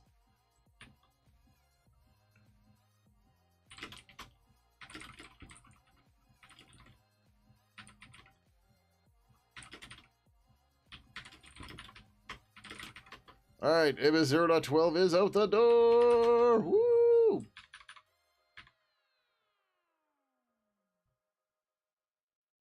No, we gotta have a morning scrum. Daily is horseshit. Like, daily, yeah, that's a problem. Every other day, not so bad. Just, keeping people informed of what's going on and stuff, that's not a bad thing. But the problem is nobody knows how to be succinct in what they're doing. Well, I don't know. Yeah, I don't always get to close tickets every day, but yeah. But I don't know.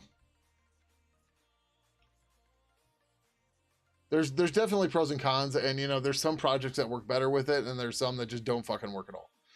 Right? It's just, it is what it is.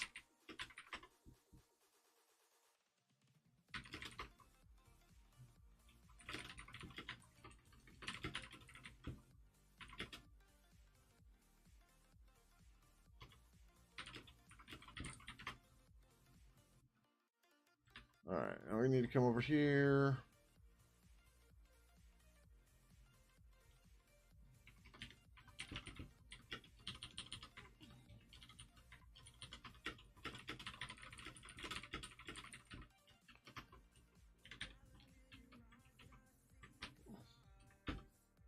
The other problem, it also depends on who you're working with too, right? Like some people will procrastinate the fuck out of stuff, especially me included, right? I'm not trying to throw shade on anybody. Like for Pidgin, I don't get procrastination on. I mean, maybe a little bit, but like work stuff, oh fuck. If it's something where it's just like I don't want to do this, but I have to do it because I'm getting paid, I procrastinate, right? It's like homework in school. And I do my best not to, right? But it's still it's a challenge, right? So by having more frequent meetings, you take where you kind of account for that. And like people are like, oh, I have to say I got something done, right? So it's needed if you're Twitter or X or whatever it's called this week, and you have 1,000 developers working on the UI, and you can't keep track of what any of them are doing. What are they doing? Because it's not like shit changes, right? Like how often does stuff change in Facebook and X and stuff, right? Like when have they added a new feature, right? Like I'm not trying to throw shade, but like I don't understand how they need so many developers and stuff, because maybe it's all under the hood. I don't know, right? But like from the outside, it doesn't look like they're getting much done.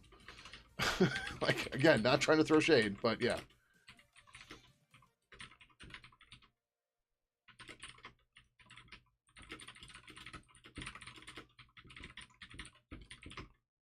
I understand these massive companies do that. Yeah, exactly. Like I can understand bootstrapping, right? But like once you hit a certain point, like I don't know how people are working like 10 years at Facebook. Right? Like Facebook is more or less feature complete unless, I don't know. It's something I don't understand.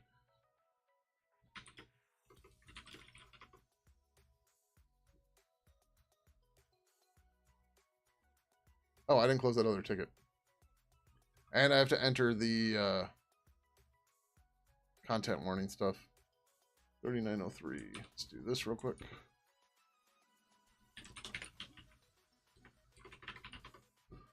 I want to throw shade. Speaking of X, that leads to Twitter. Yeah. I mean, fuck them. What I meant by like shade, like I don't want to throw shade at the developers because like they're just trying to get paid. They're just trying to do their job, right? Most of them do not care about the company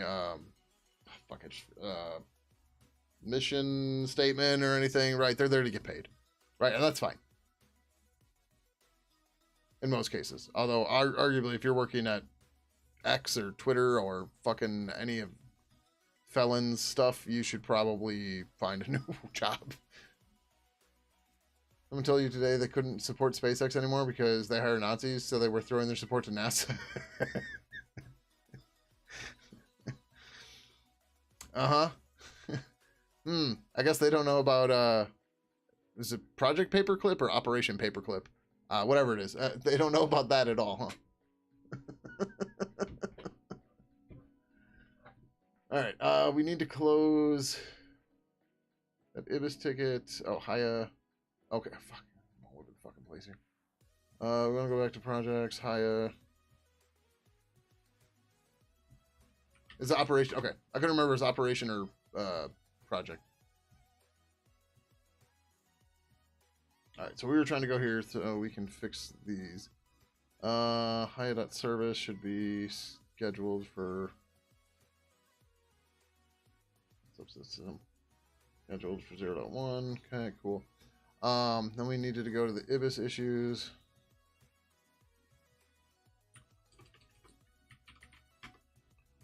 Yep, that's not going to work because I need to go there.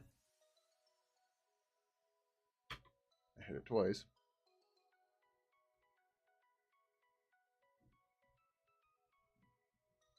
How's it going, Druid Finnan? Welcome, welcome. How you doing? The name of the public arena in Huntsville is the Von Braun Center. Nice. It's literally named after a Nazi, whatever. Yeah, so, there's a channel on YouTube I follow called The Vintage Space. She just did this whole long story. She does space history and stuff like that. She just did a whole long thing on Von Braun. I need to get back to it because I fell asleep during it. Not her fault. The video's not boring. I was really tired. I put it on as I was going to sleep. But yeah, it's good. It's a good night. Awesome. Cool. All right. So this is merged. This was merged when? So I forgot to update this.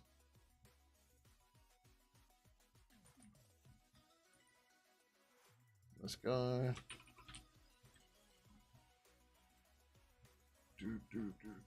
This was merged in.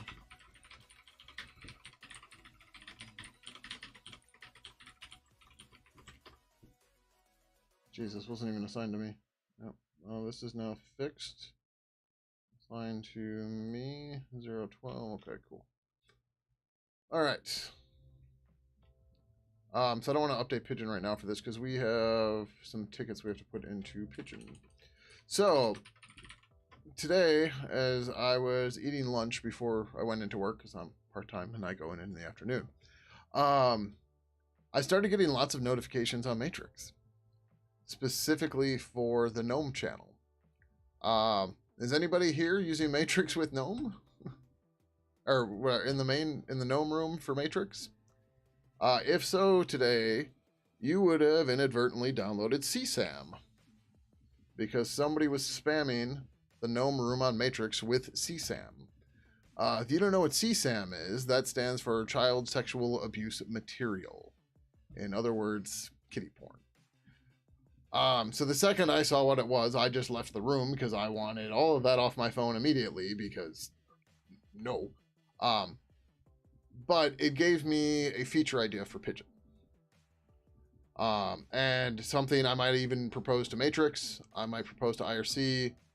Yeah, in other words, thermite my device. Yeah, I'm definitely considering it. And I made sure, one of the other reasons I left the room immediately was so that all my other clients would leave too, right? Because I'm not just on Matrix with my phone, I'm on it with my computer, with my laptop, and a bunch of other shit, right? But so it gave me a feature idea that I want to draft out and add. So what we want to do is we want to have a way to add a privacy option to content warning images from everyone. I don't know, right? All right, real quick. You say you're not excusing Von Braun, but he was pretty clear that he didn't care about the Nazis. He just wanted them to give him R&D money because he wanted a moonshot, literal moonshot. Yeah. And that's what she covers in the vintage space stuff. Is like he was stuck in his situation. He couldn't get out of it. He did what he had to do, and he like. She goes on to say that like when the Americans show up to whatever base he's in, he was like giddy and just like flipped instantly, right? Whereas like everybody else was like, you know, oh, you know, I'm still a German or whatever. He was like, no, fuck this noise. I'll go over there. Which, you know, that says something else about the guy too, but whatever. But yeah, so anyways, so the idea here is, so this idea comes out of this, right? So like that whole spam attack of just spamming gross images or CSAM or whatever, that only works because the clients show everything by default, right? Um, so if the rooms in question and stuff um, only allowed images without a content warning for um, like trusted users or permission or whatever, or like somebody had to moderate them or something, that would completely get rid of that attack, right? Or maybe not completely get rid of it, right? A moderator's still going to have to go through it, but it's going to weaken that attack a lot, right? Because just nobody's going to see it by default, right? So because we're not necessarily going to get this in protocols and stuff or anything right away, there's still no reason why we can't do this in Pidgin, right?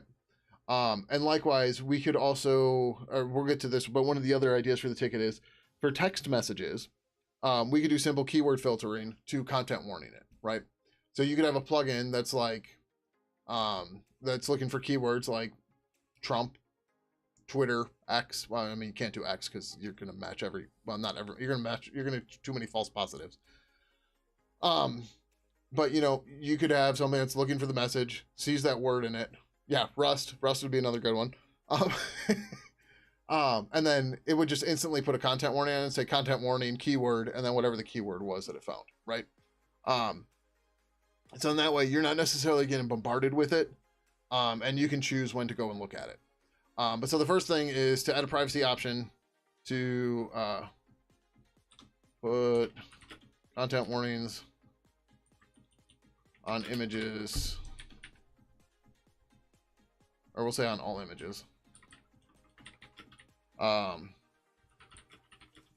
There is an attack that spammers / trolls will use where they just start sending a ton of what word do I want to use here? Because like objectionable doesn't quite cover CSAM, right? I mean, it's not wrong, but it's not strong enough. Explicit. We'll just say explicit. By sending a ton of explicit images. This works because clients show images. Yeah, exactly. By default. For all users.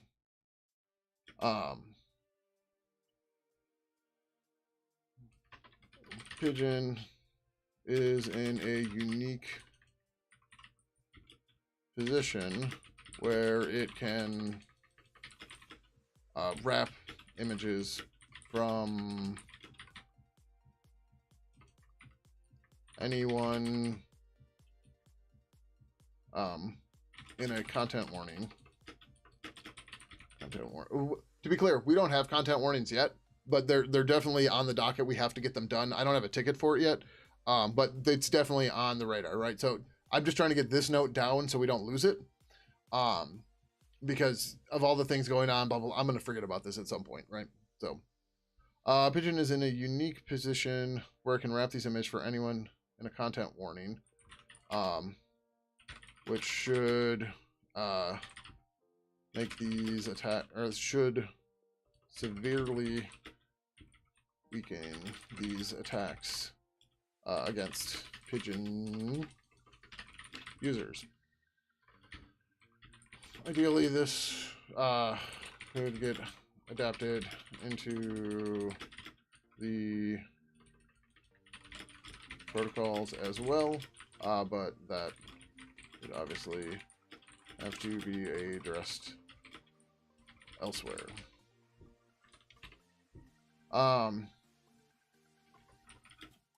The options for this should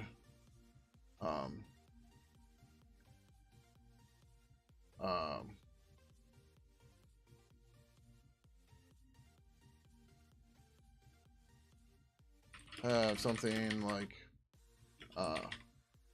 allow contact, or something like don't add warnings to images from contacts as well as allowing users to override this on a per contact basis. Would probably most easily be done via a tag. Alright. This is definitely a feature. That's gonna be unassigned. Oh, what did I just hit? Okay, I guess I expanded it or something. Oh, this isn't for Haya anyways. That should be on Pidgin. I'm in the old form. I must have expanded this. Okay, that's what happened. This is not assigned to me, but this is for Pidgin. We don't have a schedule for this, but for tags, this is gonna be medium-ish. And it depends on the thing that we don't have yet. So we're gonna say good idea. Difficulty is probably we'll say developer. Oh, whatever. I guess we're saying crazy patch writer. Fine. All right. Similar to Pidgin 1862. An option to put content or to automatically put content warnings on messages with keywords. Oh, view in full page. That's what I hit. Okay. Actually, yeah. This is probably similar to that. We should add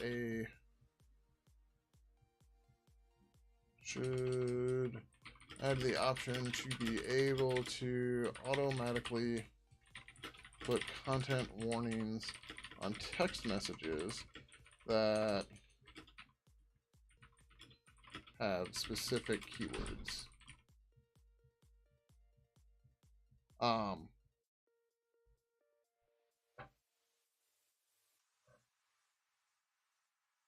Okay. This is probably best done as a plugin, but it might just fit into our privacy options as well. The idea would be that new messages would be scanned for the keywords, and if matched, content warning would be added to the message.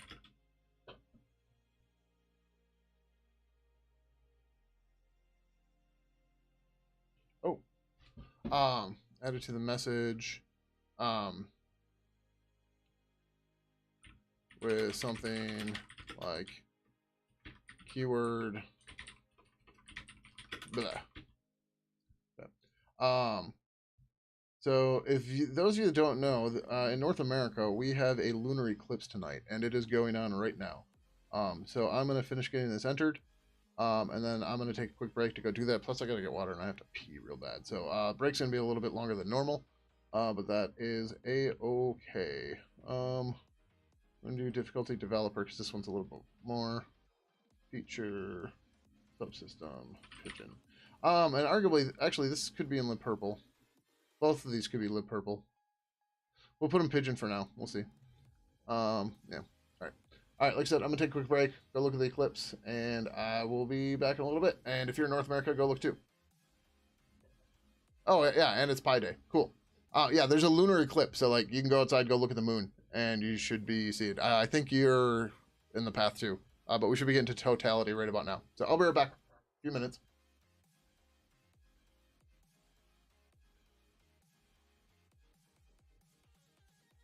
Yes, it is right now. So everybody that's in North America, go outside and look at the moon. Or I mean, if you care about eclipses.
All right, I didn't make it to totality. I don't know if we're getting totality, but it's fucking cold out. So we're back. Welcome back, everyone. Ugh. If we're getting totality, it's like right now, but I'm done. Too cold. I came back in and got my coat even. I'm just like, yep. That is what it is. All right, where were we? Too foggy? Yeah. We were a little hazy, but just a lot of light pollution in the city. What are you gonna do? Well, I couldn't see many stars, not that I normally can, um, but less than normal. We have moderate fog up to about 20 to 25 foot. AGL? What's AGL stand for? I do not know that one.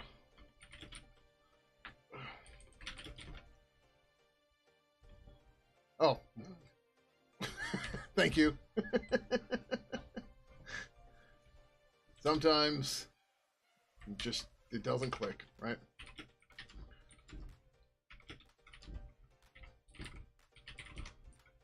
All right, so we're gonna try to knock out service here real quick. There may be more stuff we want to put in here. We may not. I don't know. And like the endpoints, we might want to tag the endpoints with IPv4 or IPv6 or whatever. Actually, we already have that, right? I think we do. Where is dev help? Where did I put my dev help? I might have accidentally closed it. Oh, there it is. GINet address. This has family on it.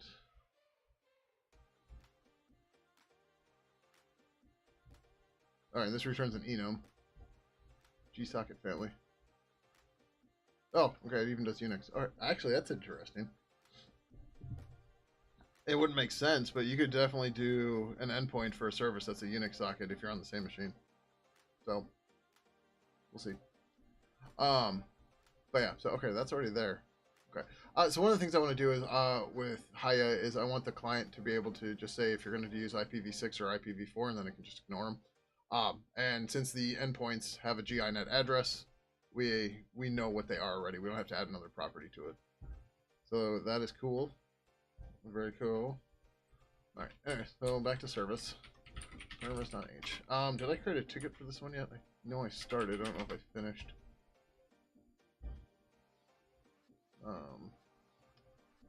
Yeah.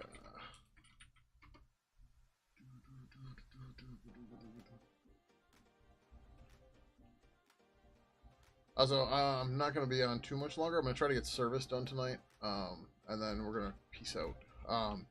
Because then the plan is I'll be back on tomorrow in the afternoon.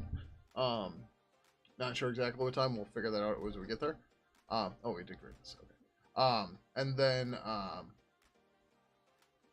we're going to start doing the IBIS integrations into Pidgin. That's the plan for that. I just want to get rid of the highlight. Whatever. But yeah, so then tomorrow we'll start doing the all the mode stuff for IBIS and all that. And like I said, I want to try to get the client ping stuff done for experimental too, but I want to get this IBIS stuff done because I want to get the mode stuff done so that we can get the badges consistent. Because right now it's real annoying and it's making it hard to actually sort the member list because they're out of sync, and it's just yeah. So that's the plan for tomorrow.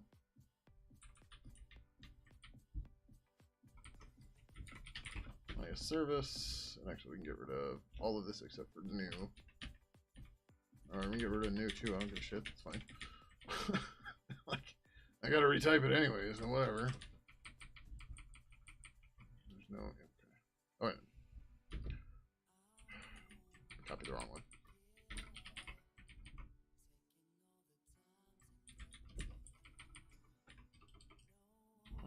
Service. But yeah, so if we get through the mode stuff in Pidgin 3 shouldn't be bad. And then time depending, we can maybe get into the client part of this. If you notice, I already have some client stuff started, but the problem was, so like client.c So like I started writing properties, but like I didn't have the type yet for services, right? So this is the service signal. I didn't have a service yet. So I'm like, I'll put in G type pointer. I'm like, that's dumb. I'm like, just build the other building, build the pieces I need, then come back and do the client. So that's what we're doing.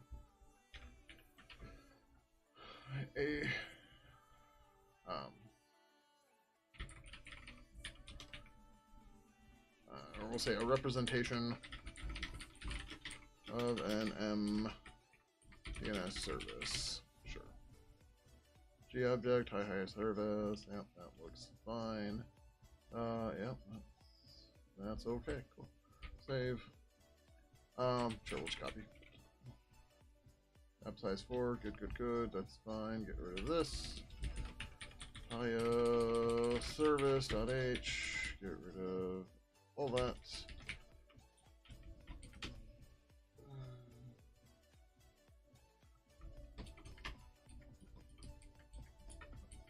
Go, Mr. Slater. G object implementation.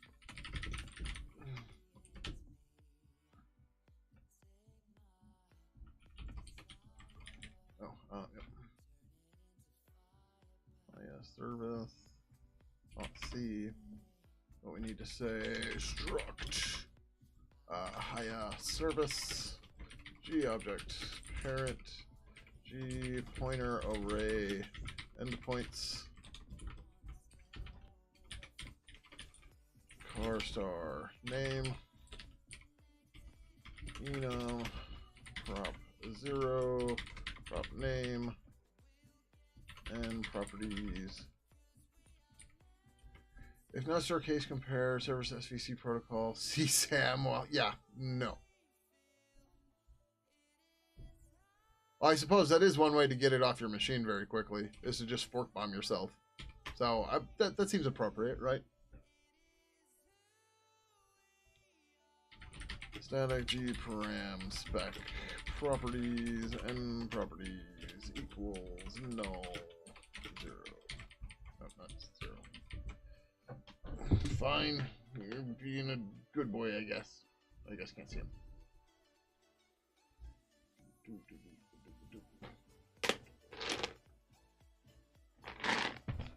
Too many for you. Too many.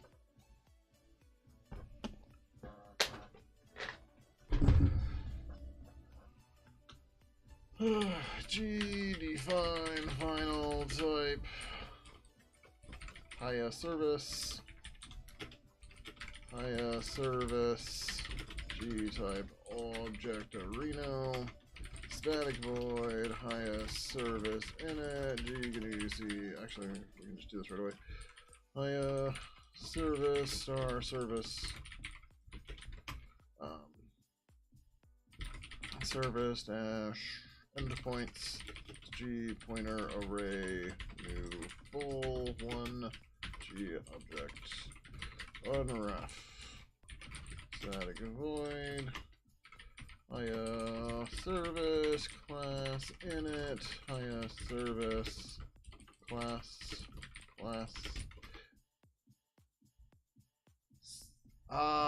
no, I do not know Sip Vicious, but I can guess that it's some.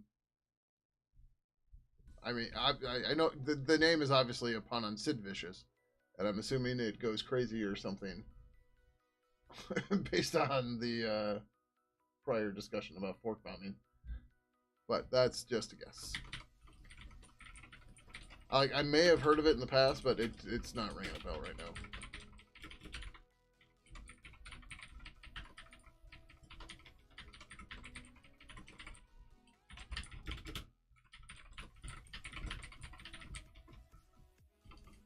Also need class get property equals. SIP Vicious is a SIP scanner brute force tool. It's meant for testing your own network, but it gets heavily abused. Gotcha. Yeah, so like our DevOps people were probably dealing with that. Yeah. Shit, what was the tool I mentioned last time that I was using for testing SIP stuff? I don't know why I can never remember the name of that fucking tool.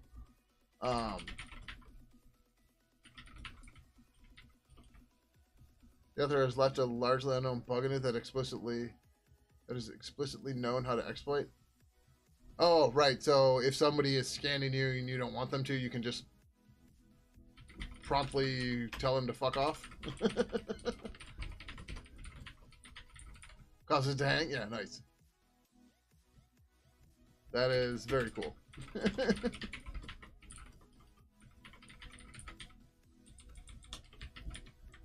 I mean, it's kind of like the stuff we do, you know what, sending Counter-Strike? Yeah, yeah.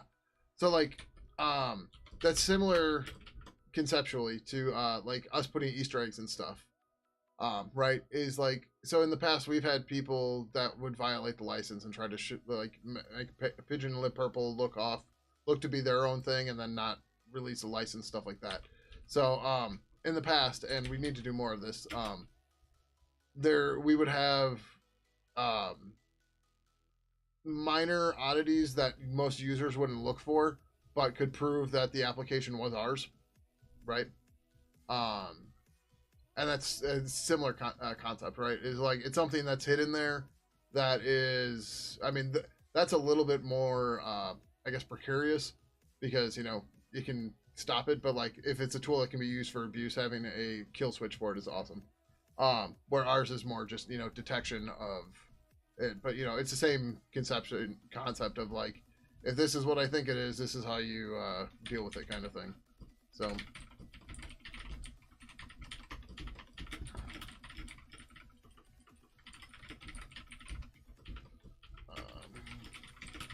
Something like your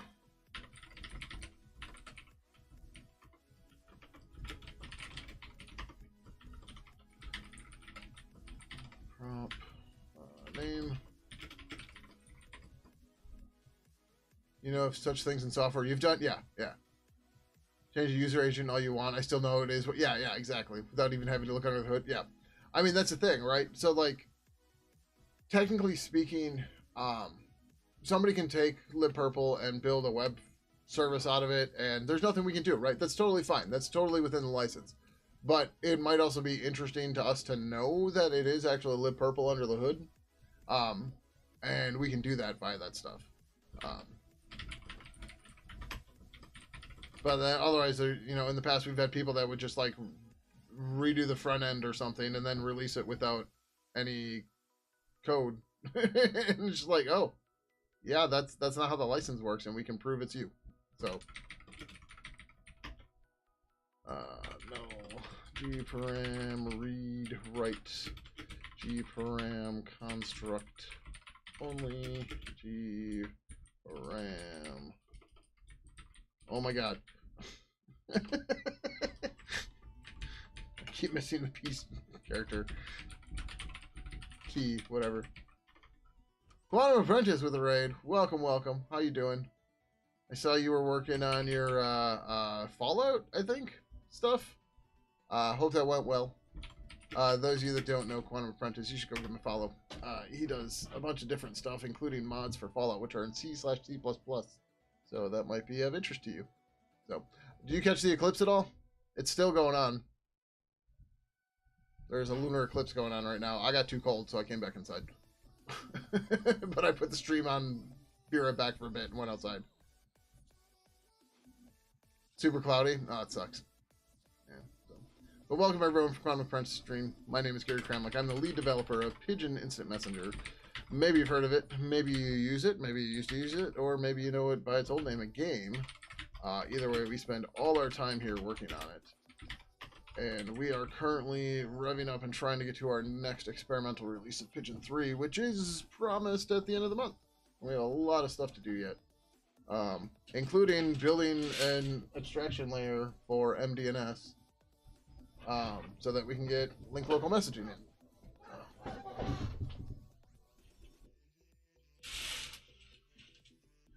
And yes, the cat just decided the green screen had to move. Been talking to viewers about the eclipse all night though. Oh, awesome. Yeah. Very cool. All right. We got that. That's fine. So the service is going to implement glist model. We just haven't done it yet. But we gotta start at one spot and go from there. Yeah, like my legs are still cold because like I went outside in shorts and this shirt, and then I came back in and got a coat. And then I'm like, all right, I'm still cold. I'm gonna go in. So, but yeah, what is the temperature here right now, anyways? Don't dox me, bro. How close is it to me? Change to opt out. Why are you thinking Rhinelander? Let's go to Milwaukee. None of these are even close to right. Alright, so right here, right now, it's kind of doxing me, but it's not so bad. It is currently 7 Celsius. And in the Freedom units, it's 44. So it's not bad. This is a good temperature for this time of year for us. It's nice out for March at 44 Fahrenheit or 7C. So, yeah. Take one more peek outside. Yeah, I'm considering it myself. Because we should be at totality now. It's 210. Actually, yeah, hold on. I'm going to go do that too. I'll be right back.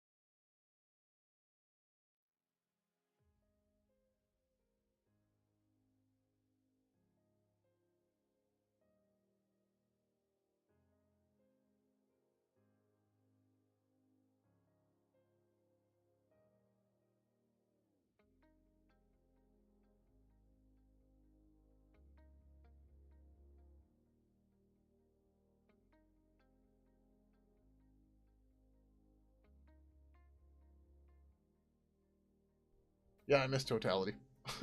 It's alright. There's definitely more showing now than there was before. Forgot to turn the porch light back on too. There we go. Okay. Alright.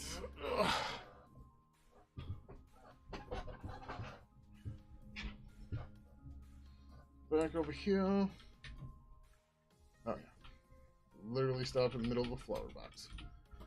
Public API.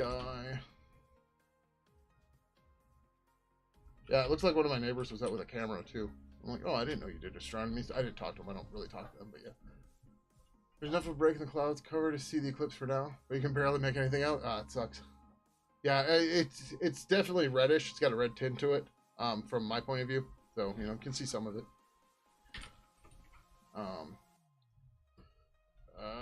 Hiya, service, star.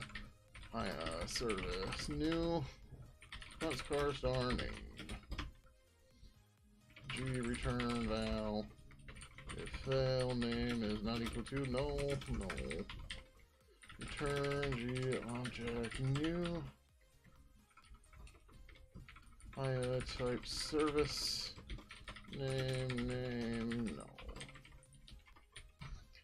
Counts car star. Highest service. Get name. Highest service.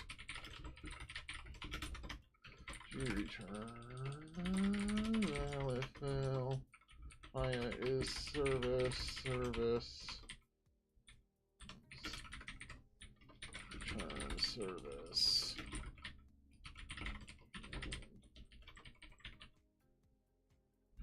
Yep. Gonna try to blast through this as fast as we can.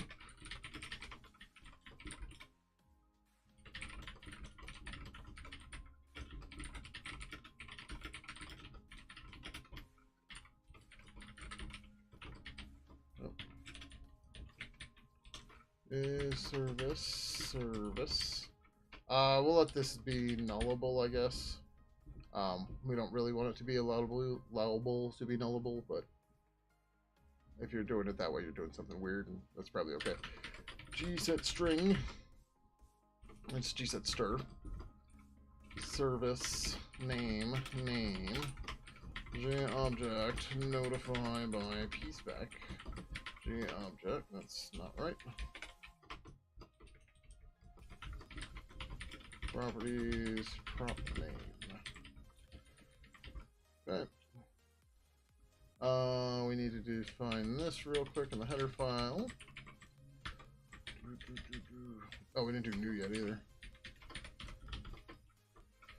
IO service get name.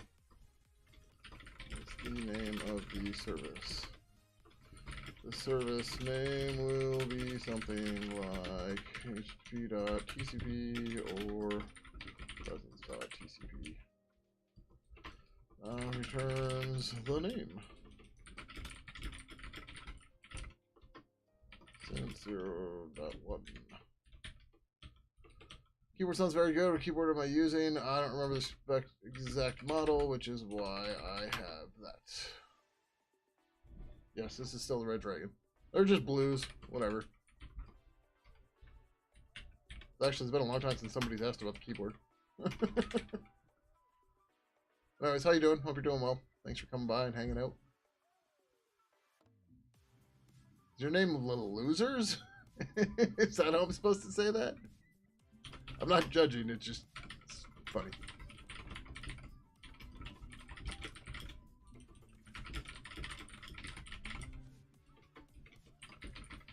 New service.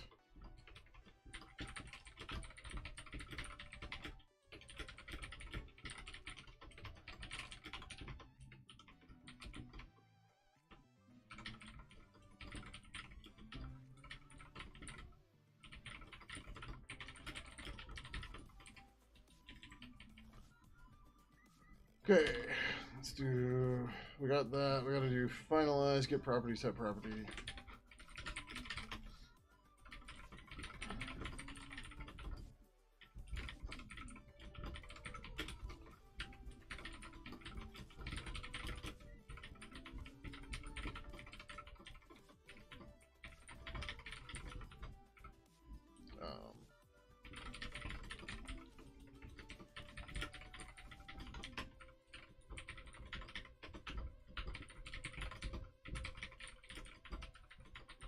Is it unref or free?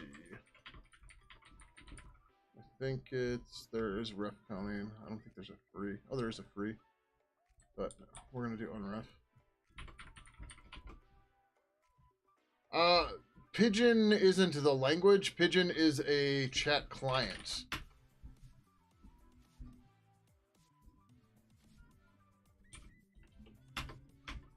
Like, so Pidgin language, for those who don't know, it's a Creole. It's a mashing up of two languages.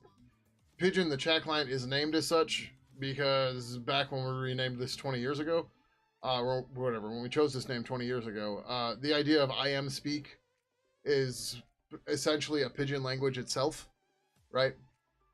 So like ASL, HBU, whatever. All the IM acronyms, whatever, right? It's kind of like a Pidgin language, and that's where the idea came from. But the programming language we're working on is C, the old ass insecure language that everybody likes to hate on because they're not good at it. I guess, I don't know.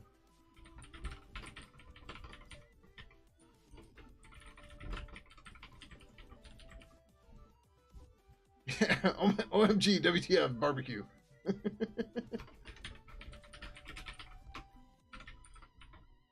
Always with the barbecues. Are there any security tips for working in C? Yeah, stop doing stupid shit. Sorry. What I mean by that is people get into problems when they start doing weird shit with like pointers. Like, don't do weird pointer stuff. Don't do pointer arithmetic unless, like, the only time pointer arithmetic is really valid is like when you're iterating a string. That's generally like the main use case. There's a couple other ones where it's okay under certain circumstances, but like if you have a pointer and you're using plus or minus on it, you need to be very careful with that and pay attention. Yeah, so like that one SWK just shared. A lot of people use that one, but that one's very dangerous. And that leads right into my next one of in the Pidgin code base now, we no longer allow postfixed increment, postfixed decrement, prefix increment, prefix decrement.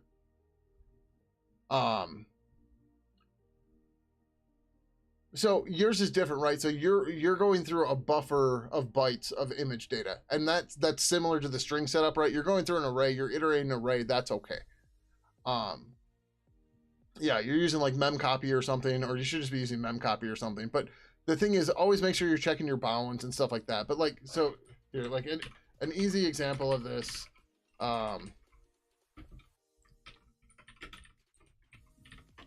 Right, so say I have void foo, right? And I have car foo 255, right? And I also have int bar 255. So the thing people will get confused with all the time is, right? So like foo 0, or so let's say if we, I'm trying to, whatever. So if we did a printf foo %p, right? We want to know where foo is at. This will tell us the address of foo, right? And then foo 0, whatever. If we do printf foo %p foo plus 1, if this is, we'll just say OX80, right? This will be OX81, right? That's easy. This is easy pointer arithmetic that people usually get okay, and it's fine, right? But if we look at bar on the other hand, right? So if we do printf bar, %p comma bar, and we say this is also at, or we'll say this is at 90, OX90, right? If we do printf bar %p bar plus 1, what number goes here?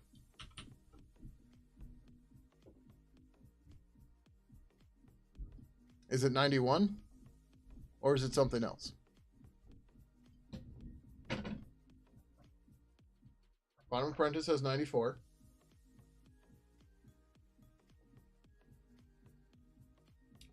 Good. Exactly. All right.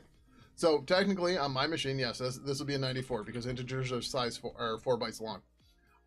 But on other platforms, not that most of the platforms have standardized on this setup, so it's not a big deal. Ints are 4 bytes. That's just the way it is for now.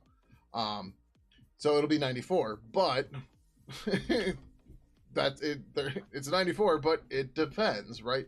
And this is where people start running into problems when it comes to pointer arithmetic stuff, right? But then, so there's the other thing. So like SWK mentioned before, like, so, okay, so you're entering a string, right? So we're going to say for car star p equals foo, star p is not equal to null terminator star plus p. Crashes eventually. Why does it crash? Because this should be this. Right? These are weird things that should be avoidable, right?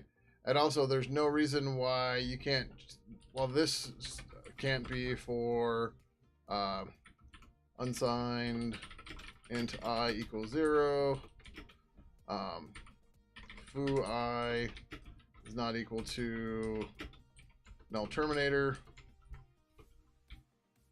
I plus plus.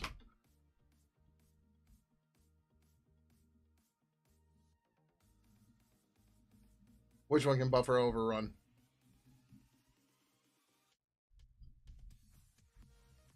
Yeah, so the post increment, just the increment and decrement operators, they make things confusing, especially between the pre and the post.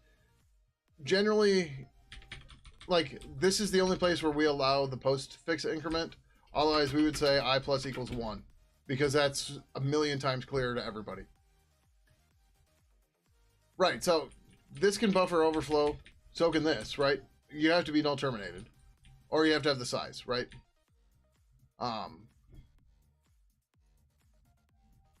Right, and these are just other examples, right?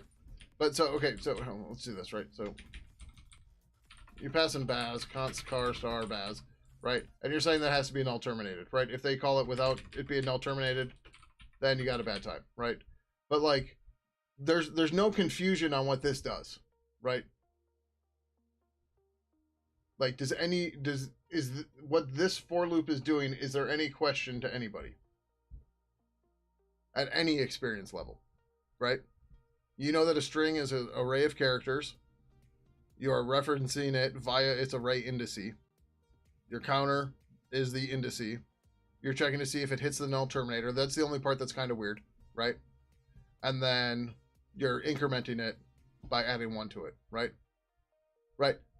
These are effectively the exact same things. This one is using a lot of shortcuts and weird knowledge about C. Where, okay, actually, so you would actually still have to do printf character %C, right? Whereas here we can do printf character %C/n, comma, baz I, right? I don't want to actually save, just force habit, right? Which one of these is easier for everybody to understand? Right? This one's doing weird pointer arithmetic. This one's not. So the thing is, the bracket syntax is internally doing this, but like, right, we're dereferencing the pointer. Oh yeah, actually, sorry, I forgot to do this. I forgot to dereference the pointer there. Right, but like this setup, basically anybody with any knowledge of any programming language can follow this. The only thing that's weird is the null terminated string. That's the only weird thing, right? But like Python doesn't have increment and decrement operators, and I'm sure a few other languages do too. Right? Python does not have that, I think. Yeah. So you have to do plus equals, right? Or you have to do minus equals, right? So like it's effectively, you add 2 characters to it, right? Because you have to put how much you're incrementing. But I mean, it's 20, 25. We're talking 2 bytes. Who cares? I didn't think Python had it. Invalid syntax.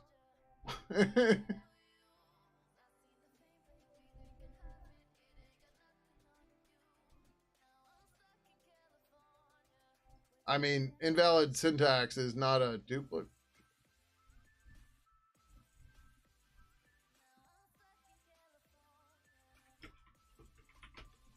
That's just invalid syntax. You have to do, right?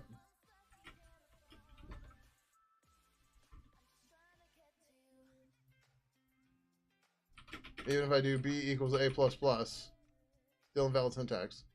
Yeah. Right? But anyways, it's like if your contributors, your the people working on the code, right? If your developers all know the language, then fine, whatever, right?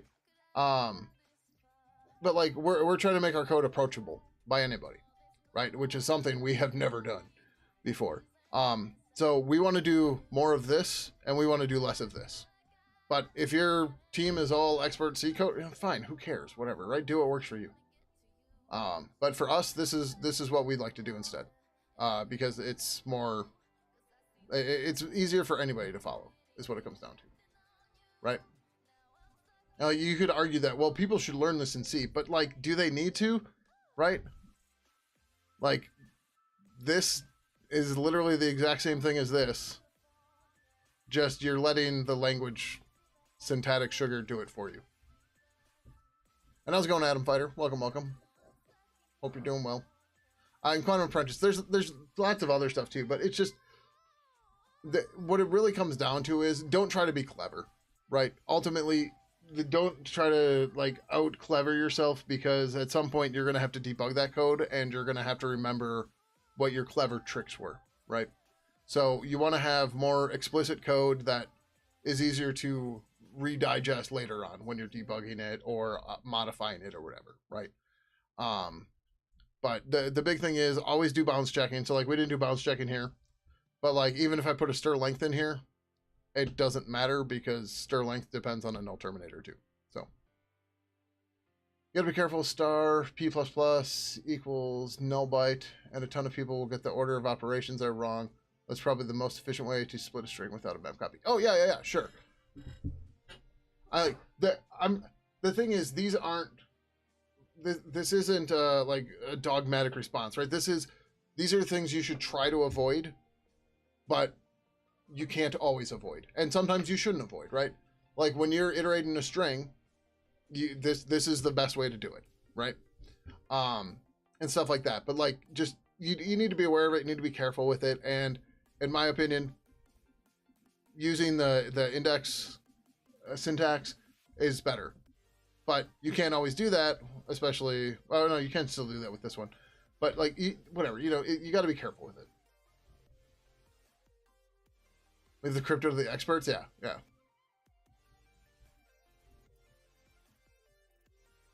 That's what you're running into with your old modding tool. Yeah, you're trying to figure out what your clever self did. Yeah. One of the other things I'll mention to you, and this is just like with modifying old code in general. So one of the things you'll find in the Pidgin code base a little bit is you'll find --GK. So this is gross, but necessary until we finish rethinking history, right? So, yep. It's just like, put your dates on things so that you have an idea of when stuff was done and where the comment came from.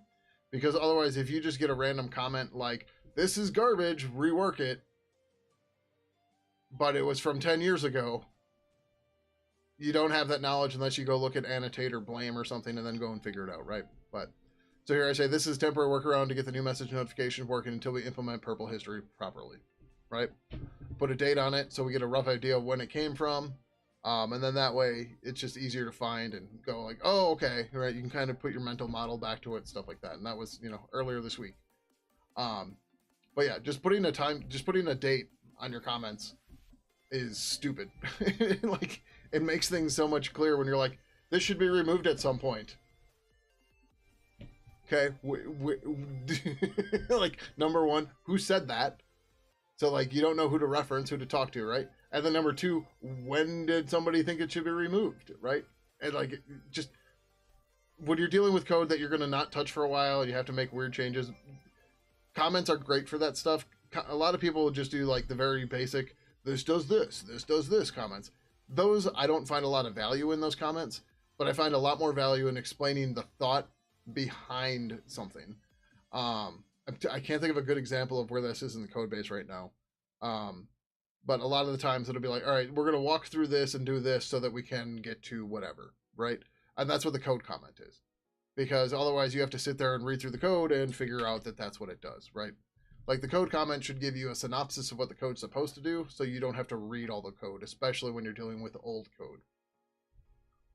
Also, something you're discovering as you go through your old code. Yeah, exactly, right? The thing is, the big thing I like to say to people is, somebody's going to have to go through your code again at some point, and it's probably going to be you.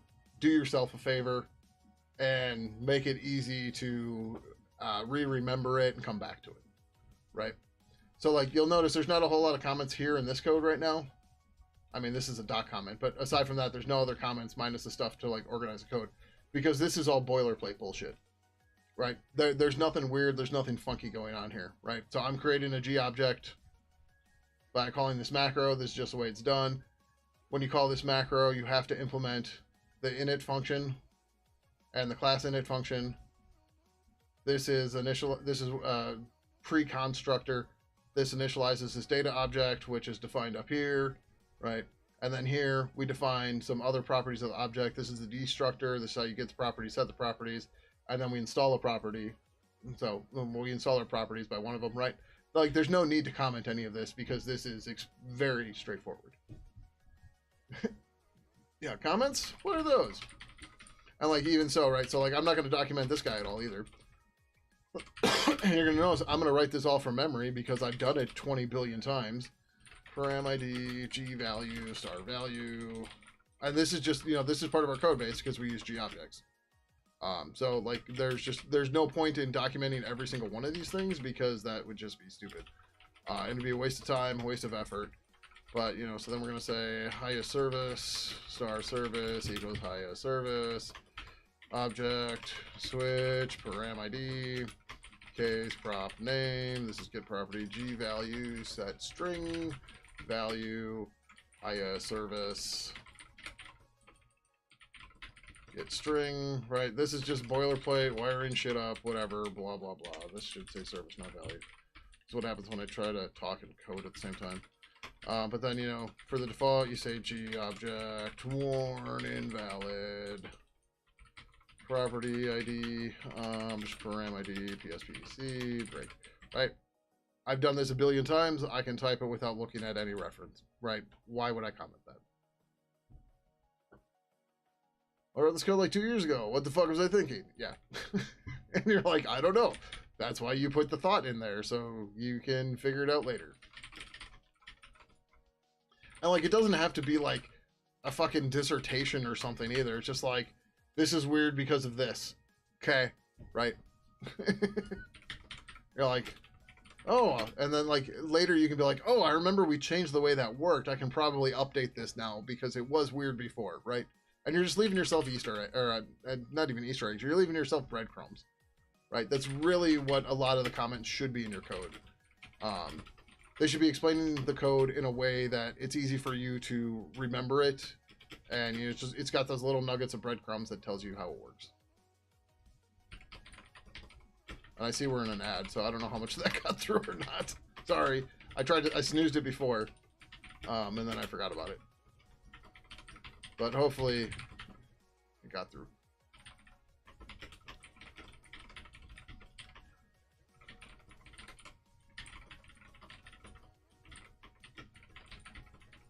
No, not good string. Whatever. And if you're reading my code, if you see I don't how this works, but it does, don't touch it. It's probably a good thing that I did to leave it alone. Yeah, I definitely don't.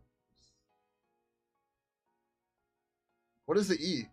Don't even. Okay, I don't like. I know it's fucking no, but I'm like, what is the E? Just even was not coming to me at all. Maybe you should have left a comment.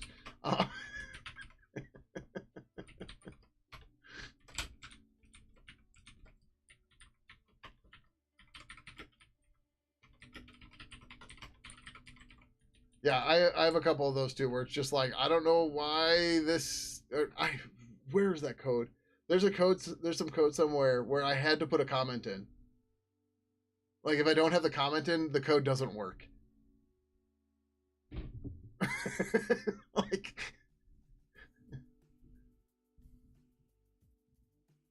you have a definitions comment, yes. There you go.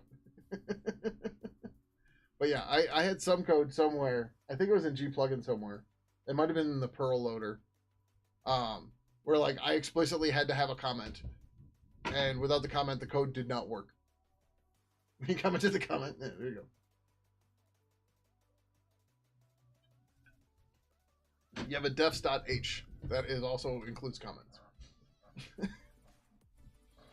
All right, I think we can test compile this now. And if so, then we can unit test it. Or start the unit test for it. Service.c serve bice.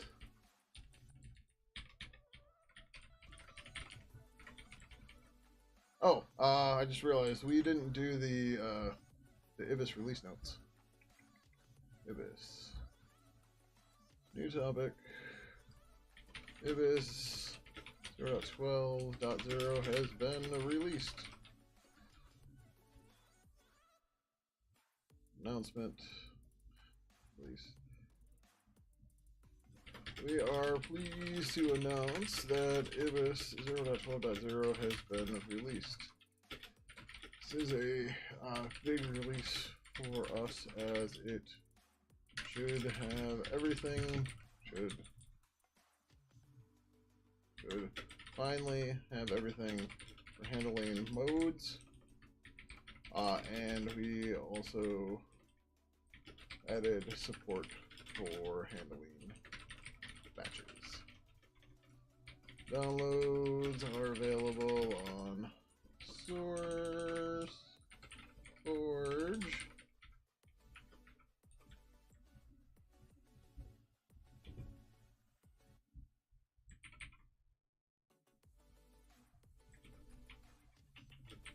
Change log.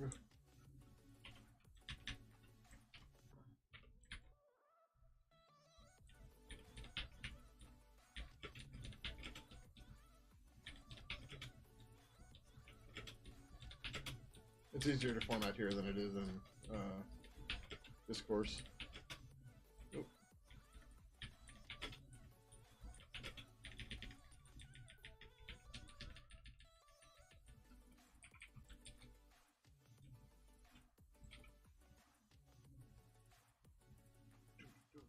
Oh, well, that sucks. We'll have to update that. Where's that one? 3877.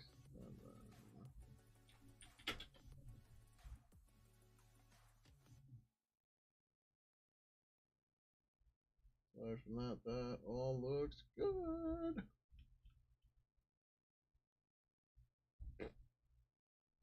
Okay.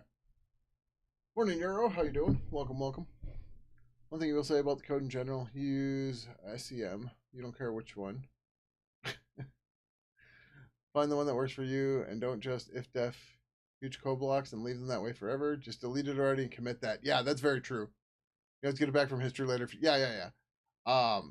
We had a lot of that too, where we would if-def code, if-def zero it to make it effectively not work anymore, or just not be part of the build and effectively commenting it out. And it's just why? Just delete it. Just absolutely delete it. Use your version control tool for like that's what it's there for. It keeps track of it. It'll tell you it's always there when you want it. Whatever. Worst case, create a tag, right? Pre-deleting whatever, and go from there. You overslept. It's almost 8 a.m. Still getting your shit together. Yeah, it happens. I like opening a source file, finding public function foo return bar, comment out everything to the end of the file 100 lines later. Yeah. That so many people. Your beef about me with the source code management tool. What he's talking about there is I don't use Git. I don't like Git. I mean, I'll use Git when I have to. I do not use it for my personal projects. The thing is, so many people. I'm gonna get a little bit of a Git rant here. Git is so obtuse that people don't really know how to use it well. They know the basics of committing code, pushing and pulling, maybe a rebase, right? That's pretty much it. A lot of people aren't doing annotates, and they're definitely a lot of people that are doing annotates are typically doing it on GitHub or GitLab or something. They're not doing it from the command line, stuff like that. The thing is, you should be able to do all that from the command line, and you can. But people get so like Git is such this ginormous tool that's hard to use that people try to use it by the bare minimums. And that's where they'll do stuff like if zero out a bunch of code or just comment out a bunch of code rather than delete it because they don't know how to effectively do annotate, and maybe they're not familiar with tags or stuff like that, and that's where it gets hard to use. Okay. I mean, there's 80 billion ways to do everything, and if you instead type apply instead type pop instead of apply, all of a sudden you've just wrecked your tree and you have to go figure it out. And it's just, yeah. Yep. The one tool you need man pages installed for. Even then, yeah. I don't know. It's just, Git is definitely, Git doesn't have any safety guards on it. Let's go with that, right? And you can argue day and night about, well, you should really know your tool and whatever. At the end of the day, it doesn't have safety guards, right? And we all know there's that asshole out there that's doing woodworking without a guard and without a push stick and shit like that. And yeah, I mean, they might be okay with that, but the vast majority of people are going to chop their fucking fingers off, right? And that's Git. 80 million ways to do everything. Just describe the Yeah, that's true. But like, as long as you stay away from DD and sudo, you're not going to wreck your system. Whereas Git, with any of the commands, you can wreck your repo real easy. You still find yourself looking up Git SCM online manual from time to time. There are often more nuances explained there. Yeah, yeah. Right? It just, like, people get stuff done with it. That's definitely clear. I'm not debating that. I'm saying it's like purposely on hard mode for dumb reasons. If there are reasons for it, right? Oh, no, we just did that.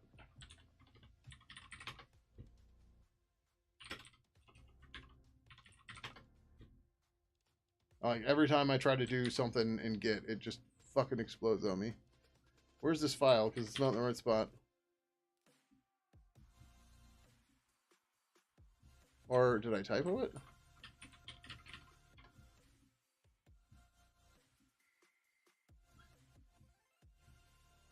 I typoed it.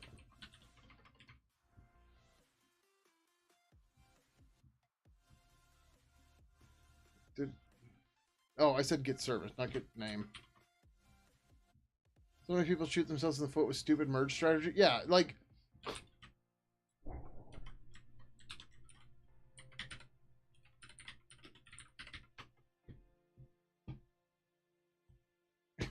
like... Where's the search results for, like, it's just... Oh, I'm on DuckDuckGo, that's why I don't have it.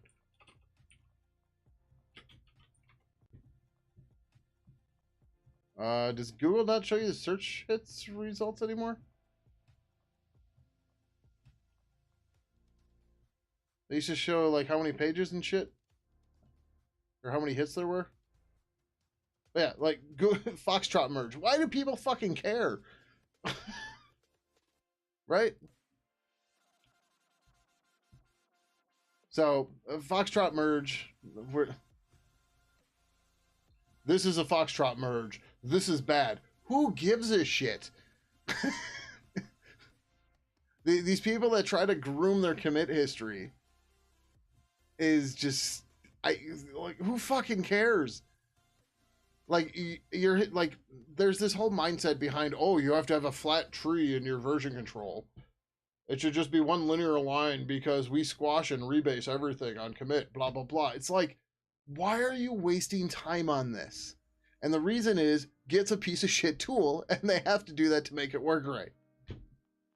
And then you get into these people about the bisectability, and it's just like... You don't understand the system dependencies that you have in your project. Like, no matter how hard you try, your code will not be forever bisectable. Full stop. Right? It won't happen. Like, if you have a long-term project, there's going to be changes in your deployed operating system. There's going to be database schema changes. There's going to be library version changes, and you're just not going to be bisectable. You just can't, right? You can tie down your dependencies as tight as you want, but at some point you're going to be you can't bisect old code when an interface has changed. Right, so unless you're literally building all of your dependencies, depending on your application, including the kernel, right, you're gonna have a bad fucking time. Get, reset, diff, commit, branch, push, pull are pretty much the only commands I use. Unless you fuck something up and then head scratch. Yeah, exactly. Okay, you can't with database schemas, SWK. It just because like the bisect process isn't going to run your migrations, and even if it does, most people don't do downgrade migrations. Bisecting tar on stream to find a bug. I mean, don't get me wrong, I'm not saying bisecting is not a good tool. Bisecting is a great tool. The problem I'm saying is the amount of time people put into trying to make their tree bisectable. It's a total waste of time, right? like the version control tools that support bisect know this, right? That's why you can skip a version, because sometimes just you can't get the environment right to be able to do a build to figure out if it's a pass or a fail, right? But there's people that'll put all this time and effort into trying to make the code bisectable and what they consider bisectable. And the fact of the matter is, there's always going to be cases where you're not going to be able to get a clean bisect result on it. So, like, why go through all of this effort? To me, it seems like a giant waste of time. Should more have a clear... No, I don't even know that you need a clear branch strategy, right? Like, it's, again, people put so much time into this shit that it's just, it's insane, right? Like, there's no reason why you need, like, a git flow setup to do a hotfix release, right? Because as long as you're tagging your releases, you can just check out the tag, make your hotfix commit, do the release, and you're done. And then if you need to, cherry pick that release in or cherry pick the release over there, and you're done, right? That's it. That's all you need to do. Like, you don't need to have a 2.5.6.12 branch, because it doesn't matter. And even then, like, Git branches don't live. The like Git branches are ephemeral. So it's not like other version control system, like every other version control system where the branch is part of the commit message and therefore lives forever. Right? So like the whole branching strategy thing is just silly in my opinion. It's like you have your development branch or release branch. Yeah, exactly. Solve a Rubik's Cube. All right, well, we only have one out right now, so we're gonna do that one, I guess. But like the branch strategy stuff is just total overkill for most of it. And again, it gets into this whole thing of like, people put too much time into trying to like put a process around their code instead of just writing better code. Work on multiple features, which should be, yeah, feature branches are fine, right? But like, you know, you land them when you need to land them, right? But like, the thing is, everything should be going through code. If you want to follow decent practices and you want to share information across the team and you want to have everybody look at everybody else's code, there's nothing wrong with trunk development and landing feature branches onto trunk. But the problem you run into is when people have direct commit access, right? Instead, you should have, you know, a code review process where somebody is landing them onto the trunk and then you're good to go from there, right? But when everybody has commit access and people are merging stuff together or conflicting and stuff like that, you're creating your own problems because you're focusing on creating a branch strategy rather than dealing with the code review, right? And again, the code review is not meant to like shame people or anything. The code review is meant to make sure that high quality code gets in the code base and that people are being trained and learning things and helping each other out and stuff like that, right? Like there's this whole problem in the industry as a whole right now where nobody wants to hire junior devs because junior devs cost money, they cost time because they have to be trained, they have to learn things, right? Well, guess what? You're supposed to be doing that with all your team. You're supposed to be sharing knowledge all the time. And one of the great ways to do that is via code review. But the problem is so many people get so fucking touchy about code review. Like, oh, they said I wrote bad code, I'm a horrible person. Like, no, it's not about that. Everybody has good days. Everybody has bad days. And some days you write shit code. Some days you write good code, right? It doesn't matter if you're a senior, a junior, whatever, just a regular developer or a principal or whatever. Everybody has good days and bad days, right? You'll hire junior devs. That's good to know. There was somebody who was starting here in Milwaukee a while ago, and she had the hardest time finding a job. I think it took her 6 to 9 months, somewhere around there, just because nobody wanted to hire juniors. It's like, how the fuck do you get your first job out of school, right?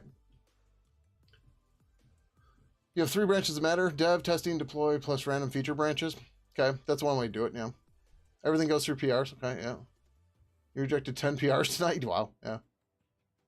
What I meant with you, have a clear branch strategy. Okay, gotcha. Like, when people talk branch strategy, it's normally just super over-engineered. It's just like, just keep it simple. Like, yeah. You're probably a horrible person, but that has nothing to do with your code. Yeah, exactly. You write shit code all the time. Yeah, we all do, right? Sometimes you have good days, sometimes you have bad days. Sometimes I write some code and I come back at it the next day because I ran into a bug and I'm looking at it like, why the fuck did I do this way? This is so stupid, right? And then you're just like, oh, yeah, let me do this the better way now, right? And it's too many people put too much pride in their pull requests, right?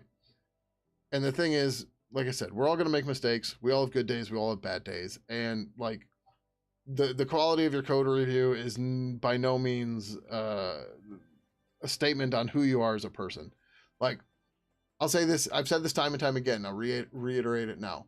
Do you know the number one most common mistake I have on pull requests?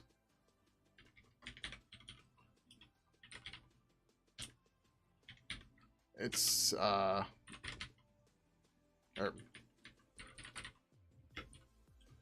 sure, whatever, right?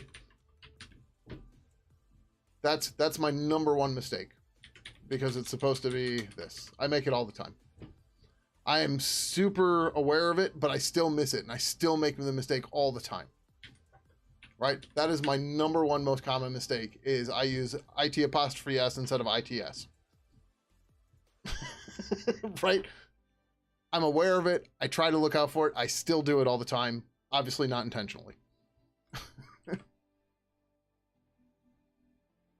What did I do this 50 lines ago when I could have done it in 3? Yeah, that's a good one too. Where like you get it in your mind of this is the way to do it, and then you implement it, and then you're looking at it later and you're like, huh, there's a much easier way to do this.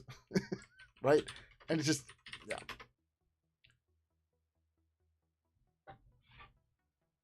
I mean, technically it's not a problem, but it looks really bad. Get commit minus it's, yeah. Oh, it's supposed to be object class. But yeah, you know, like we all make mistakes, right? I've been working on Pidgin for 20 plus years, and I still fucking make the it's mistake constantly. It just, you know, it happens. Like, I can design something that will work great code wise, and then it's got 4 fucking typos in it. It makes me look dumb. There could be, but like, I'd have to run it through a grammar checker or something. But that's I got other work to do, and the code reviews normally catch it. I hate it when the only comments they have on my code is grammatical, but I mean it's still part of the pull request, right? All right, so we got this basic thing built now. It compiles. Woohoo! We have a whole lot more work to do, but what we're going to do in the meantime is we're going to start the unit test because unit testing is where it's at. You see stuff all the time like W2F, commit message, remove the what WTFs. Yeah. Occasionally, I'll get a printf or something. A stray printf will make it through, right? And that's the thing too, right? Like I'm saying, everybody makes mistakes and stuff too.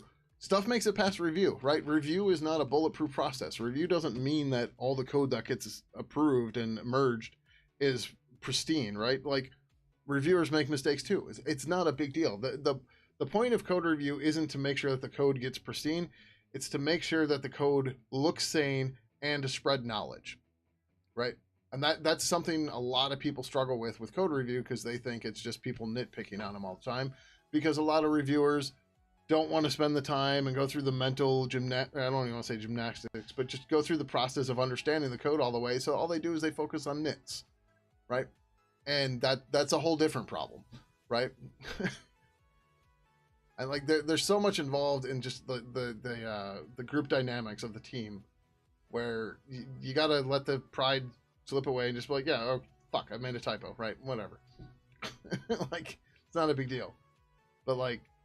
Just I don't know. People get so weird about it. It's sad.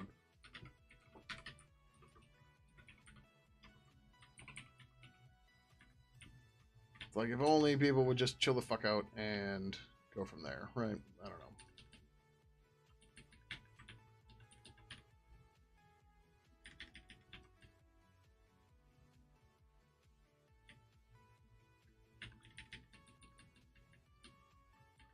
We'll leave the new one for now. And we'll build the properties one too. There's no properties on this one. New debugging logic and code flow, doing stupid stuff. I'm bad about printf, FTF. Will it effing work this time? Yeah. Where is number random line? Yeah, yeah. Yeah, you could just do underline. Yeah.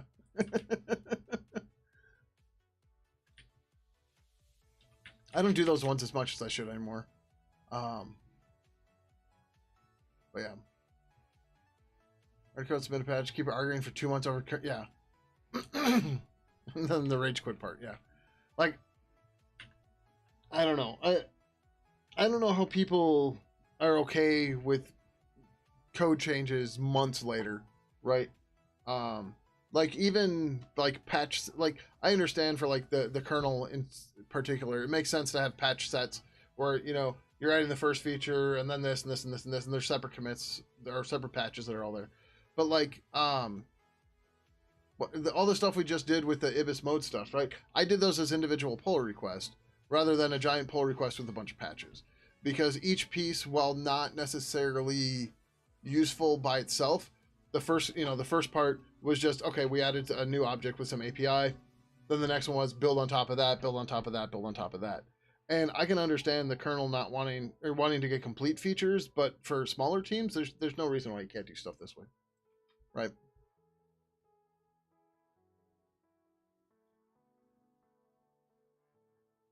But whatever. Again, it's one of those things. It depends on what the project wants to do. I'll just delete this whole thing. Service star service equals null service equals service new hp.tcp g assert true is service g assert finalize object service. Again, the new test, excuse me, it's just meant to make sure that the constructor works properly. It's not checking all the properties and stuff. You're so lazy now that you have a key on your button pad for log error. Jeez. Why don't you just make a macro, man? Hashtag WTF. Or actually, I guess that wouldn't even matter. Yeah, just uppercase WTF. That way you don't have to reach for the pad. That reminds me. So I have is it 6 button? Yeah, it's face down even. I have a Stream Deck that's plugged in, but I tried to configure it once, but the open source stuff has you have to give everything an image, and it didn't make it easy to give it an image. So I was like, oh fuck it, I'll do this later. And that was a long time ago. Instead of rushing dust and cat hair off of it. Oh, C has a macro? Got it. Oh, because it's PHP, not C. Gotcha. Okay, that makes sense. Oh, yeah, that would be... Yeah, that's not C code. You especially careful in kernel land. You work for Intel and NetDev Nick XDP. We have inner approver list, but never hurt ego of lead maintainer and kernel. Yeah. The kernel maintainers seem to be... we'll just say touchy. But I haven't had much experience with them, so I'm just kind of talking shit, to be clear.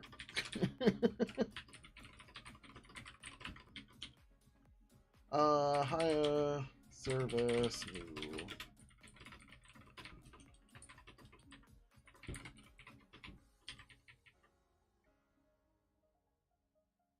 The Rust argument, yeah. I don't want Rust code to touch my code. Who gives a shit? Right? Oh, that was so ridiculous. The fact that Linus had to get involved in that one, just my God.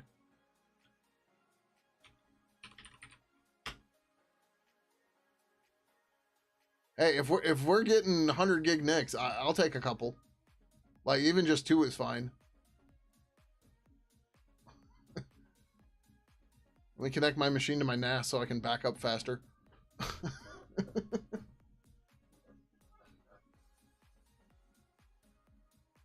How much do 100 gig NICs go for?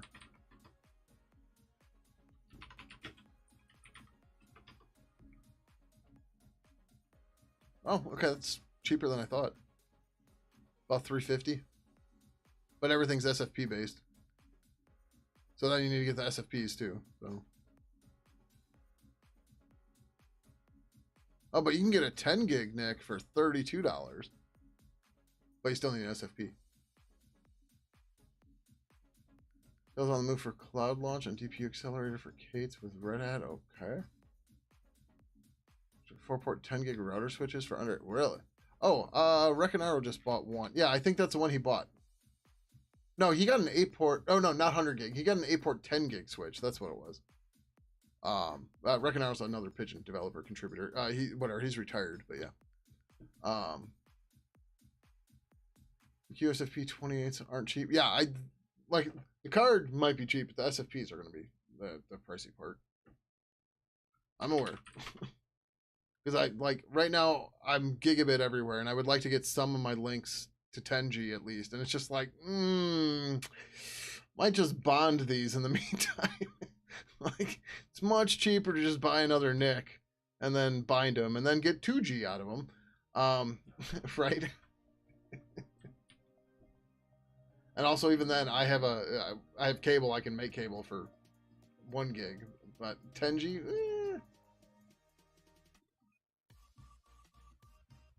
It's 10G DAX. Yeah, at some point. The bigger problem is I still need to find somebody who will wire my house at a decent price. I haven't looked real hard. I was going to try to do all the wiring. They're like, this is fucking dumb. Why don't I get a professional that actually knows what the fuck they're doing? But the other problem is, like, my house is 100 years old, so it does not have drywall. So everything is plaster. And like I don't want to fuck with that. And most people don't want to fuck with that either. Alright, cool. Yay, look. We have a basic unit test now. And then we're going to use this to do the rest of it. And we have no memory leaks so far. Woohoo! Find you an alarm guy that can wire that? Yeah, that's not a bad idea. We did have ADT installed in like the 90s. And that's like Cat 3 cable at best. And I want to try to reuse some of the runs, but like some of it, I just don't have the tools to run it the way they ran it. So it's just like, yeah.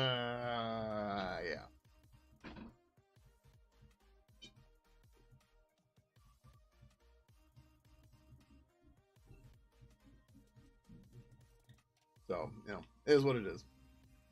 Oh, we're gonna do the properties test right away too. Higher service. Let's test higher service. ADT for resident only does wireless shit now? Really? Huh. Okay, I was wondering what you were saying anymore. I'm like, I don't know what you're talking about.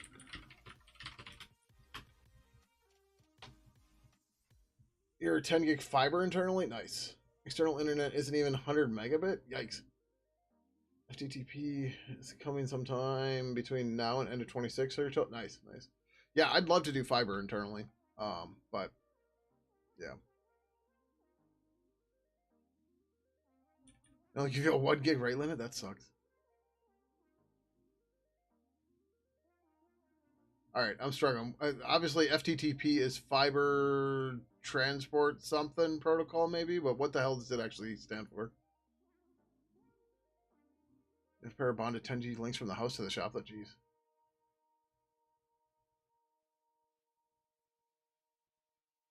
Oh, fiber to prem. Okay, gotcha. Okay, thank you. Sometimes the acronyms, I'm like, huh? What? Star name equals null.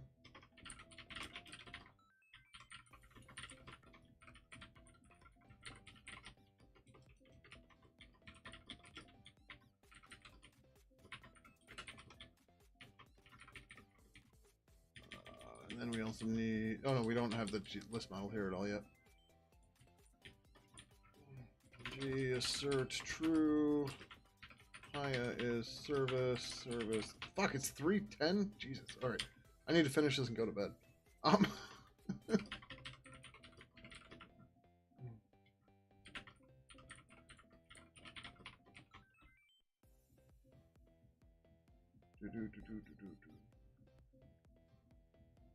Name, no. G-assert, compare stir, name equals http.tcp. G clear pointer. In the unit test, we always clear the pointers, because in case we end up reusing them or something, they should be nulled out if we accidentally reused them or whatever, which makes things easier to debug.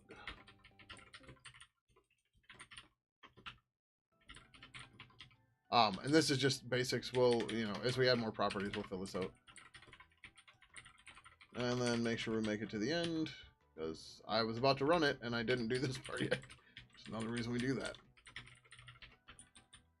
So I don't know how many times have you all been debugging something and you're like, why did this work? And then 20 minutes later, you're like, oh, I never called it. Right? That's why that's there. You're like, oh, we're expecting it to fail right there. Okay, good. That's easy peasy. Oh, okay, you say fiber to the... Oh, FTTP versus FTTC. That's right, it's what you have at the moment. It's VDSL over copper phone lines between you and there at the moment, which sucks. Because the cabinet is only 100 meters away. Oh, that sucks. Yeah, I'm fiber to prem. So FTTP, 1 gig, which is still fucking amazing. 1 gig to the internet. Oh, like I had days where I used to dial up at 2400 baud. So yeah, I mean obviously that was a long time ago, but my cable internet before I went to fiber was 300 down, 12 up, something like that, and now I'm symmetric gigabit, which is it's like, oh, the internet doesn't need to suck. That's funny. Now there's ads everywhere that fuck everything up, but whatever. All right, so we're gonna do a little bit of red greening here. We're gonna do G assert true. G is a list model service, and we're gonna see this failed. Because what we need to do is we're gonna make highest service a G list model.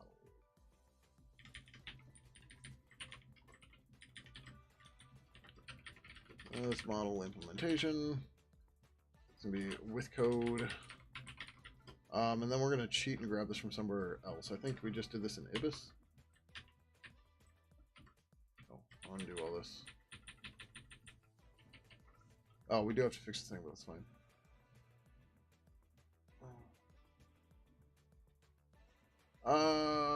You Bakunubi, we are working on Pidgin Instant Messenger. Specifically right now, we are working on a new abstraction library for MDNS, which is a service discovery protocol for stuff on your local LAN, because there's a chat protocol called Link Local Messaging, which we in the past have called Bonjour Chat, and we're trying to update it and make it work better. So that is what we're working on right now specifically. We're looking for G-type lists. Nope. That's what we're looking for. Oh yeah, it was in batch. We just did this.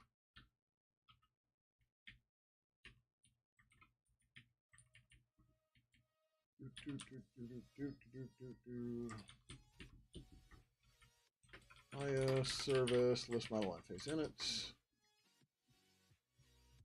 Yeah, so Pidgin itself, if you don't know, is what we call a universal chat client.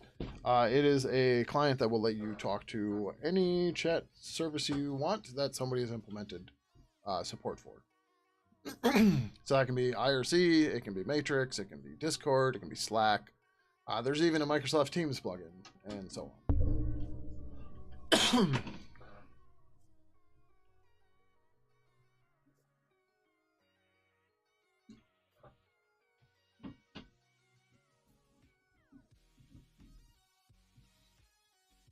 All right, we're just going to continue to copy this because, oh yeah, we're just literally going to copy this whole block, and then just modify it because the actual code's not going to change, which is ridiculous. But yep, that's the case.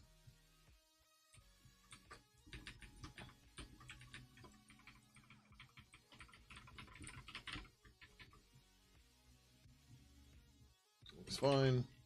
What's going to change here is this becomes IA type endpoint.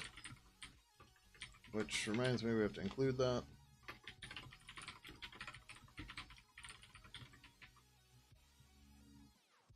Yep.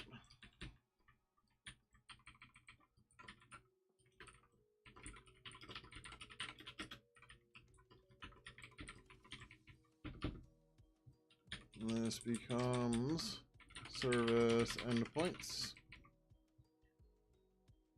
This becomes a service or endpoint.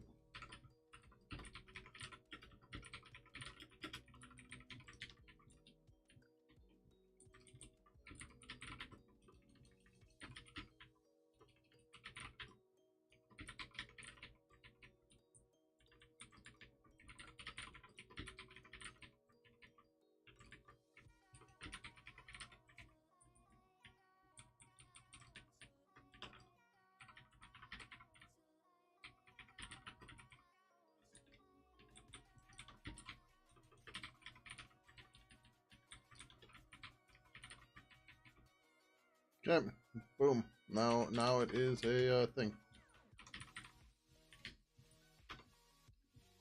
Okay, well it's not there because code whatever. Copying quick from Google. Microsoft also working on RDMA and driving 10 gigabit Ethernet copper network internally for 4 use. You switch to fiber because the equipment switches run much cooler, and you can fit more OM4 fiber runs in a conduit than Cat 8 runs. Yeah.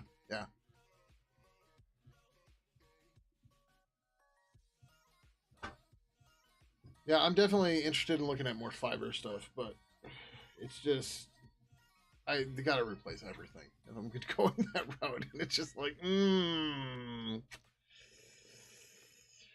yeah, that's a problem there. Yeah, look at that. Okay.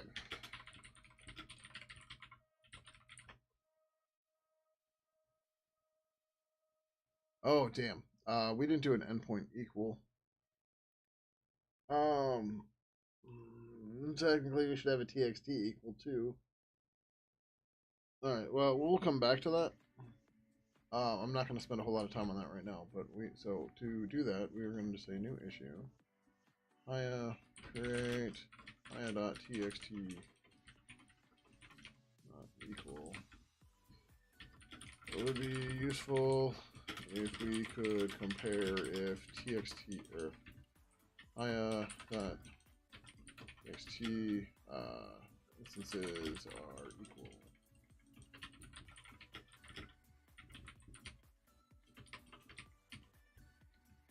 This is, we're going to call it medium.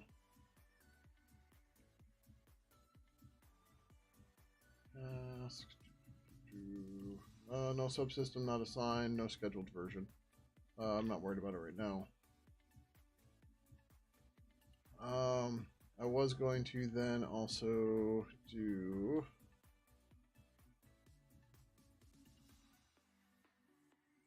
So the debate right now is if TXT records should be... oh yeah, we're going to have to... Okay. Update hiya.txt to use a list as a backing store. Right now, the records in hiya.txt are backed via a G hash table, which works, but sometimes ordering of records is important, and there aren't many of them, so storing them in a list is should be preferred.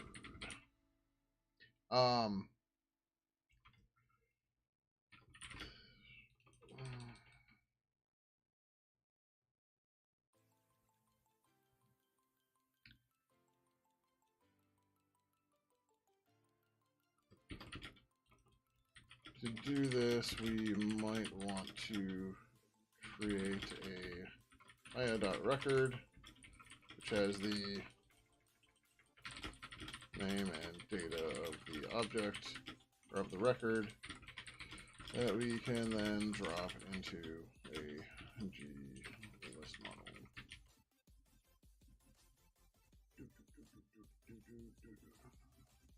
Oh, this is probably dev. Task. Oh, we didn't do a 0.2 yet, but that's fine.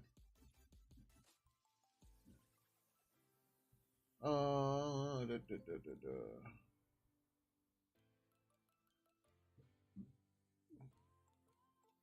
you guys are still talking about crazy network stuff, which is fine.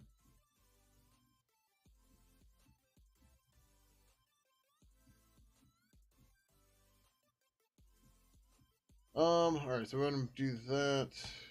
I think we're okay there. You still have the Cat 8 runs installed. Does you have other equipment that only has RJ45 ports? It doesn't need more than 1 or 2.5 gigs. Try more conduit for the fiber runs to where I need that to land. Yeah, that's the other thing. Like, if I'm ever gonna have anybody wear in my house, I'm gonna have them put conduit in. Whereas, like, I wasn't going to do conduit if I was running it. But then pull strings and everything and all that stuff too, because if you're gonna do it, you might as well do it right, right?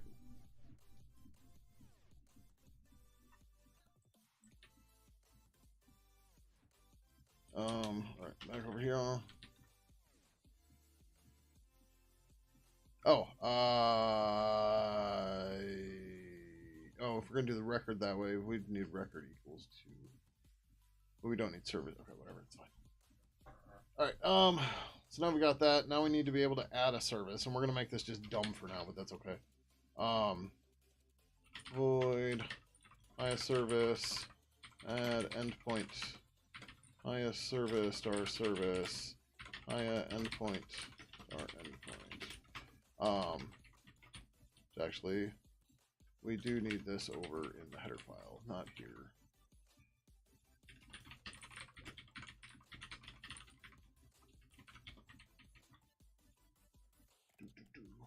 You're the blue flex conduit everywhere at your old house. When remodeled, the walls and ceilings look like Swiss cheese because 2-story. Oh god, yeah, I'm sure. Like, I'm at the point where, like, my Wi-Fi coverage upstairs is kind of dicey, but, like, I'm considering dropping some Cat 5e just down the wet wall because that's open to the basement. And, like, I can just get in the water access panel and, like, cut a little hole out of that and then just run a cable to mount an access point on the wall. Like, it's just like, it'd be quick and dirty. It'll work.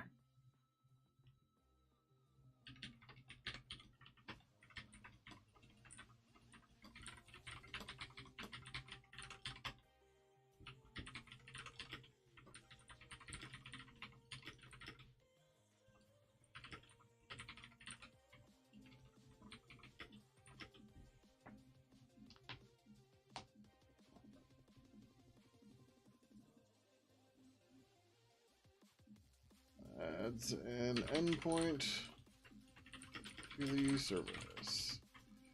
Since 0.1. Void service add endpoint.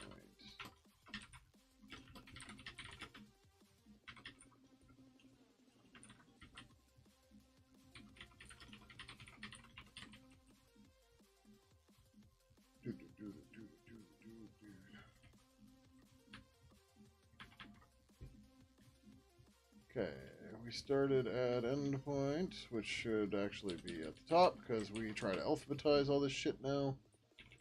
Makes it easier to find quickly.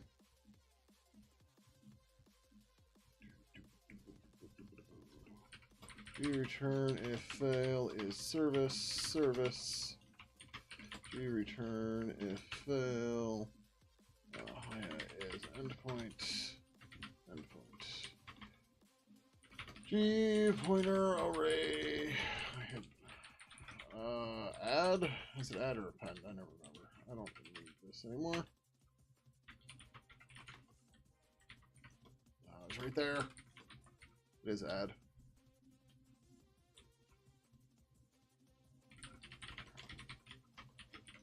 G object ref endpoint.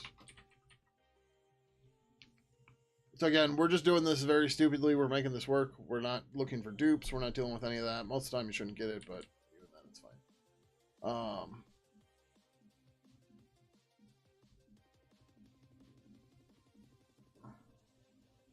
Speed killing buffer bloat called Dave Tat. Okay. How's it going, Pilly Pally? Welcome, welcome. Jubilee. IL service. Remove endpoints. Service. Fuck. Blah.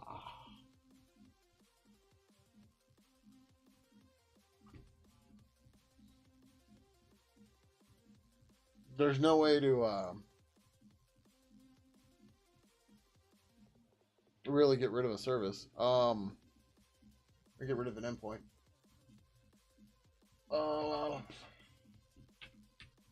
right, we're gonna go a little bit different here for now until we figure out how or why we need that. We're gonna add high service clear endpoints. So the way this works is, right, we're gonna discover a service. Yeah, I'm not sure how this part works, right? So you discover a service, and then you resolve the service, and then you get told of all of the endpoints for it. So in theory, what happens is when if we get a new discovery for a service we already have, again, we're gonna have to play with this and see how it works. We'll then clear the endpoints because then we're gonna get all the current endpoints. I think. I don't think there's like an update endpoint or a remove endpoint, because this is discovery, not like monitoring, right? So when you're discovering something, you typically and you get an update, you typically wipe and then update with the new discovery data. So yeah.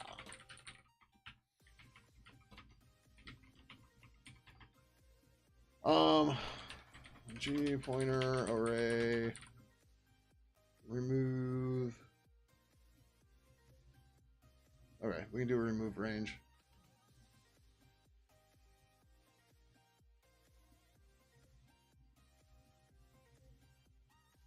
I don't know why it returns itself, but yeah.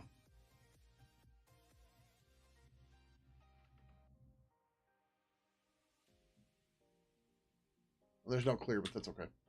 So we say if service dash endpoints is greater than, or length is greater than 0, then G pointer array remove range service endpoints 0 comma service endpoints, right? Yep.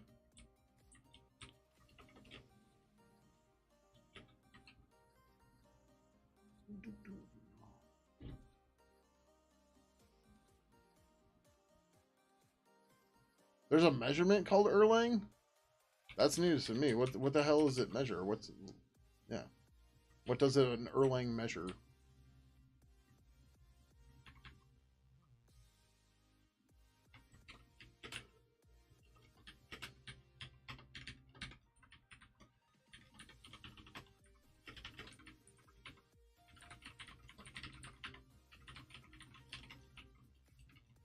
Clears all endpoints from a service. Oh, I'm already making mistakes here.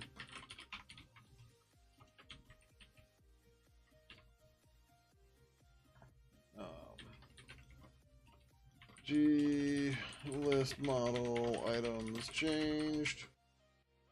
G list model service 0. We need this.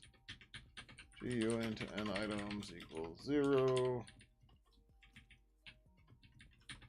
N items equals service endpoints length. If n items is greater than 0, remove range 0 n items. N items 0. Okay. Erlang is used to measure network busy time on circuit switch networks. Okay, so that's probably part of where Erlang, the language, got its name. And then it just so happened that it's, or did Sony Ericsson also coin that measurement?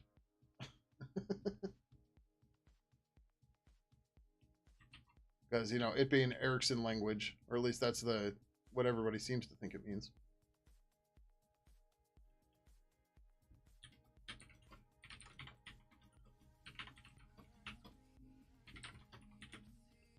Um,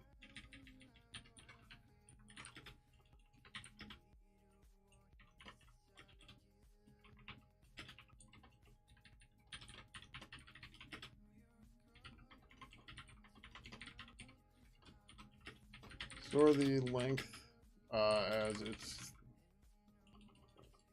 will be the position of the new item. And items 0, 1. Okay. ATT used that measurement since the dawn of time, it seems like. Okay. I'm gonna assume.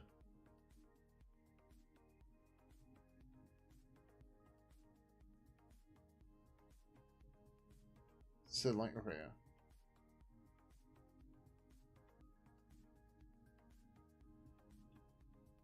Alright, that should be okay. Do we build?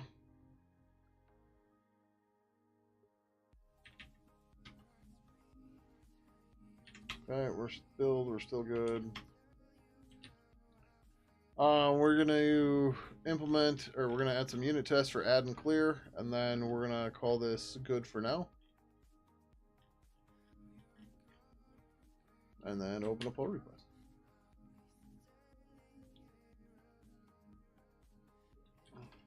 G test add func hia service add clear. Test hia service add clear. We need a callback.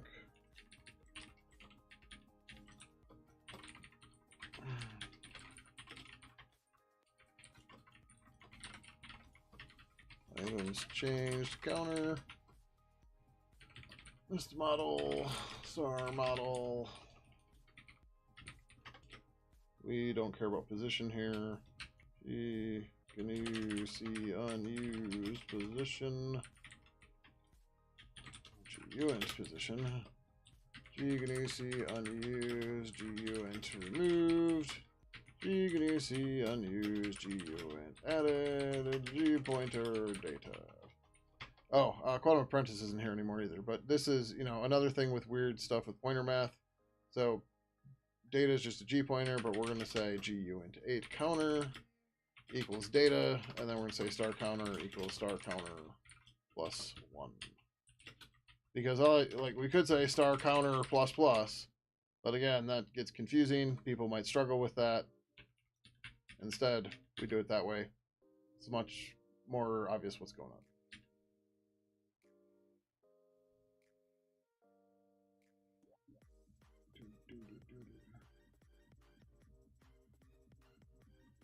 Yeah, Elixir is just a different syntax, right? Elixir is like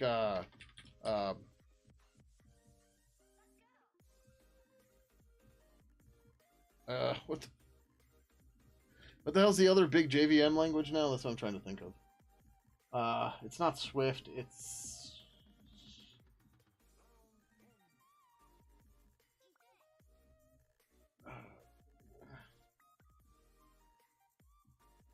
Synbleed.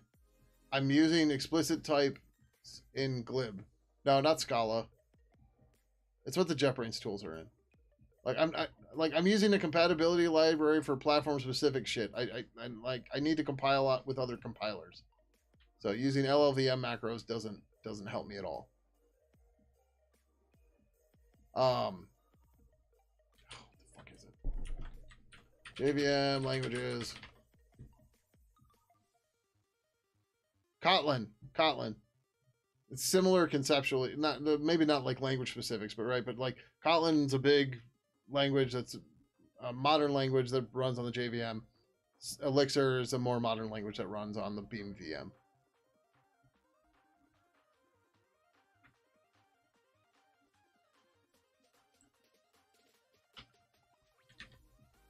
All right.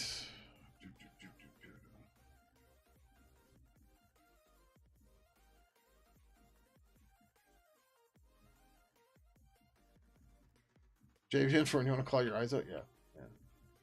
So anyways, we need to do G assert true. Haya is service model, and that'll take care of that.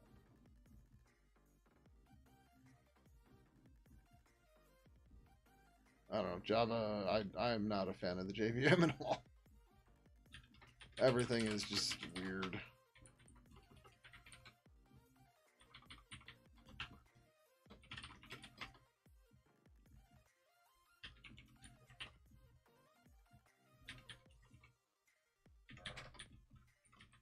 My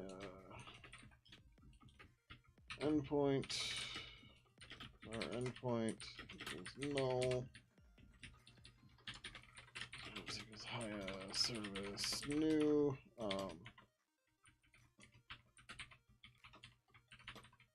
Serve finalize object service. Okay, good start. Endpoint equals Haya and oh, this is gonna be stupid. That's fine. Oh, we also need G unit counter 0. G list G signal connect. G, nope. Service items change. G callback counter.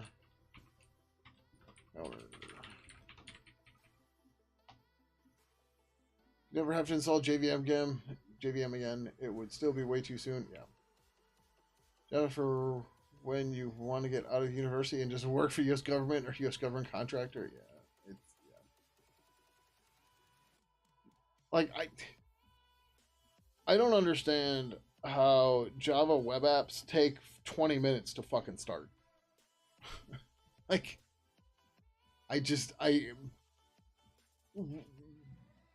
what? Like in 2025, why is this a thing?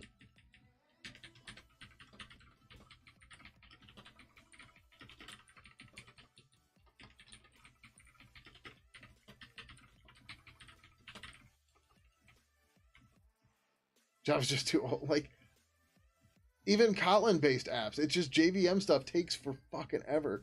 Like if I restart UTrack or Hub or TeamCity,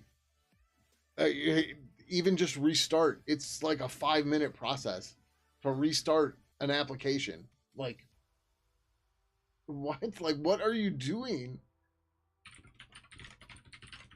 Like explain this to me, please.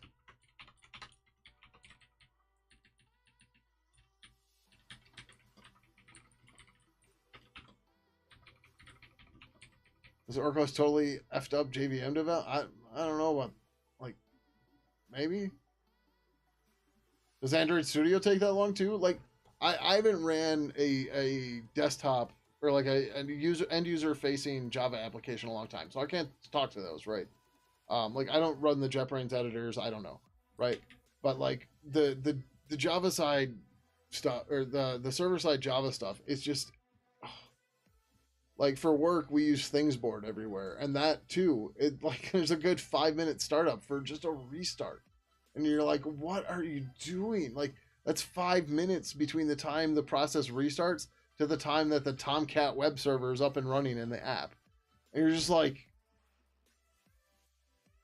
how is this a thing?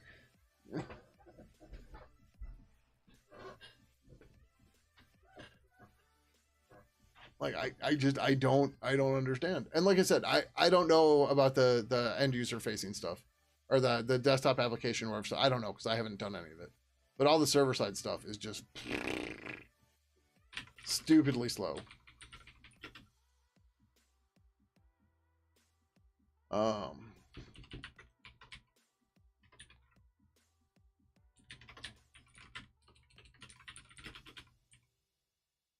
We'll do this.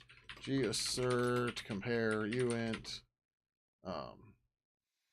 G list model get n items.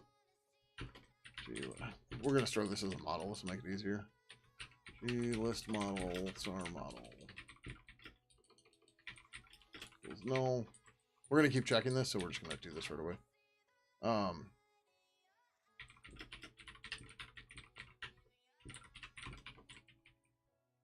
yeah, I know. I'm trying to get through this unit test so I can go to sleep. I'm getting hungry again too. You have a ton of super micro bare metal and all their lights out management tools are Java and slow as balls. Yeah. Yeah, have a good one. SWK, catch you later. Thanks for coming by, hanging out.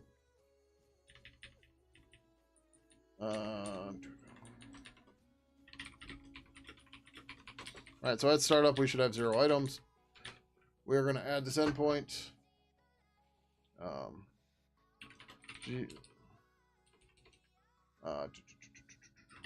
IS service, add endpoint, service, endpoint. G assert, compare, uint, counter equals 1, right? So we should have gotten the, so the items change signal, right? We connected to this, so we added an item. This should have been called once, right? And then we're going to G assert compare uint on G list model get n items on the model, and we're going to make sure that that also says that it's at 1 now. At this point, we are going to clear the endpoint we just created because we're going to add another one, and then we're going to go from there. We should probably. It's not easy. Well, we could do it that way, but it's fine. We'll skip that for now. Remember, LibreOffice is taking too long to open, but then I found it's some problem with Linux choosing incorrect JVM version at the beginning. Huh. I mean, that makes sense if you have multiple JVMs installed, but like in the examples I'm talking about, there's only one JVM installed, right? So like the JetBrains tool stuff, like they're distributed via container, and JetBrains creates the container. And like I've given them like 4 CPUs and like 4 gigs of memory, and they still take 5 minutes to start. And it's like, what? Like this doesn't seem right.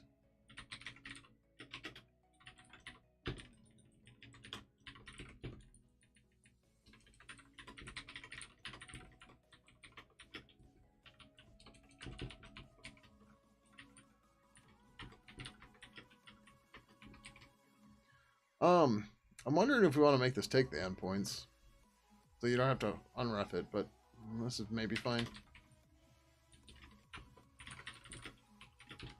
Again, we're resetting the counter just so we can make sure everything's right. But like this guy, grab both these. The total count now should be at 2. Okay, cool.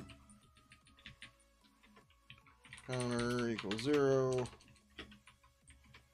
We're gonna say Haya service clear or clear endpoints. Oh, I forgot. We should call this up here too. Counter equals 0. Haya service clear endpoints service. G assert compare uint counter equals 0. So there shouldn't have been any changes at this point. And then we're going to do this. That should be at 0. We'll copy this because it makes it easier.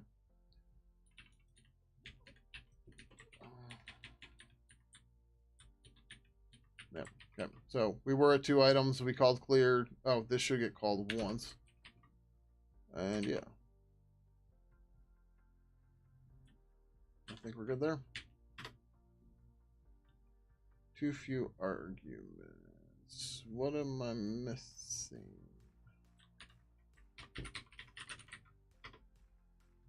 Yes, I am, Temporus. I need to go to bed soon. I ended up napping from like 8 o'clock to 11 o'clock, but I'm getting tired and I need to go to bed.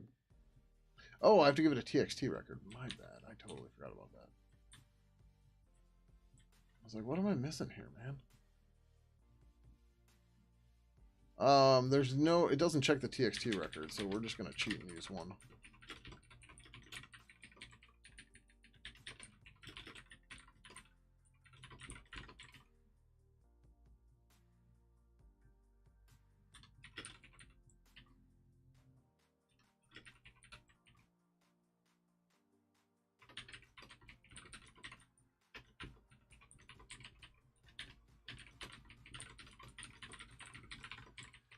Usually gone before I wake up, but almost certainly gone before work starts. Yeah, well, the plan is I'm going to stream tomorrow during the day, too. But I just want to get this done, so we're here. Oh, right, this would be G-Socket address. My bad.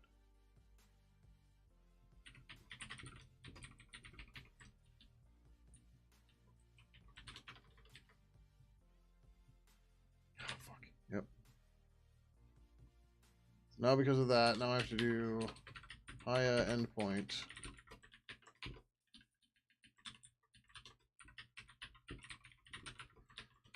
Yeah, I'm trying to.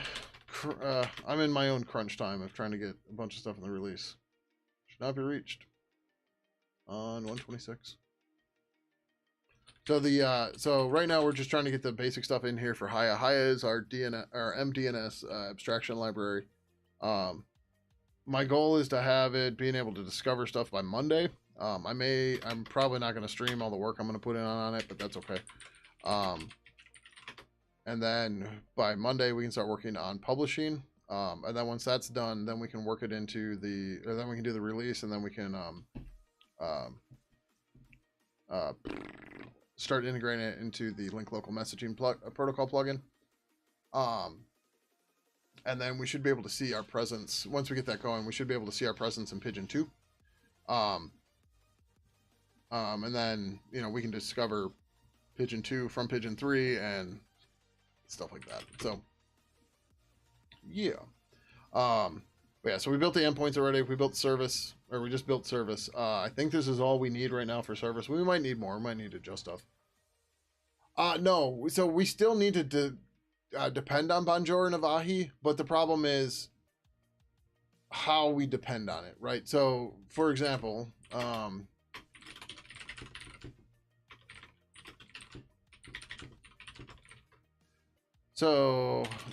it's probably in here. All right, so there's an extra disk stuff here for DNS SD proxy, DNS SD proxy.h, and MDNS DNS SD.c. These are for the Windows build, right? So for Windows to use the Windows built-in MDNS stuff, this is the files for it, right? And then you're gonna see, where is it? Well, maybe it's not even in here. So what's going to end up happening is there is a file mdns-avahi.c, and is this whole thing in a fucking if-def block? It might be. Nope. Okay. Well, how does this get pulled into the build then? But anyway, so like here's the Avahi implementation, right? And then there's some additional stuff on here, whatever, blah blah blah. And then there's MDNS SD, or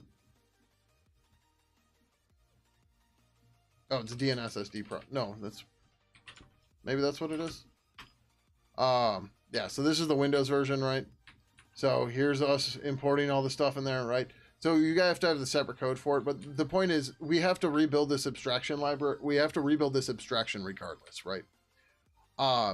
So if we rebuild this abstraction, and instead of it living in our code base, if we build it as a separate library, other people can use it, right? And then they don't have to do the abstraction, right? Because this is basically a platform abstracted library, right? So you'll get a single API that'll work on Bonjour, Avahi, and I guess a DNS SD proxy or whatever you want to call it, right? You'll get one API that it'll do all the abstraction and then talk to that stuff for you. So then that way you don't have to worry about the specifics of this, like, right? Because this is all just a stupid amount of ridiculous code. Oh, no, we want to look at MDNS DNSSD.c, right? But yeah, so that's the idea, right? So we have to build this once, we might as well share it for others and go from there. But I'm confused on how the conditional works here. Oh, I guess this works because we call, yeah, so this doesn't work on Mac then, probably. Or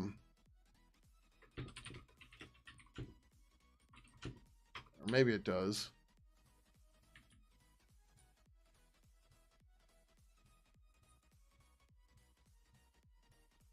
Yeah, there's nothing here. Where's the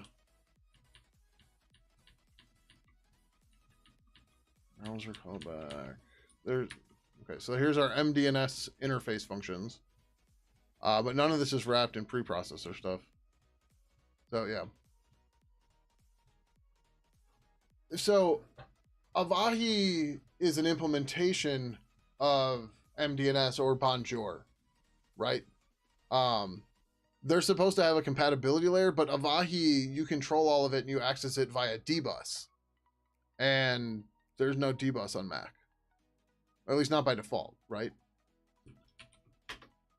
So like there's supposed to be a compatible API for Avahi so that you can just use the normal Bonjour API for it. But like you're still talking to Avahi, right? You're not talking to the implementation on Mac OS.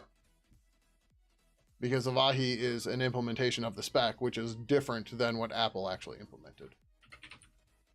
Right, so here, I go into more discussion here. Right, so on Windows, you have this API. The windows.networking.service.discovery.dnssd namespace. And this is where all that crap comes in, right? On Mac, you have Bonjour, right? Because that's what they implemented. There's an overview, spec, programming guide, blah, blah, blah, blah, blah, blah, blah, blah, right? And there's a Bonjour SDK for Windows, right? That's fine. But there's not one for Linux, right? Because for Linux, we have Avahi. Or Linux and FreeBSD and stuff, we have Avahi, which these are all very different things. So, yeah. So, like Avahi could maybe work on Mac, but like it's not doing the same interface or anything. All right, where the shit were we here? We were building and testing, and we were ready to commit, I think.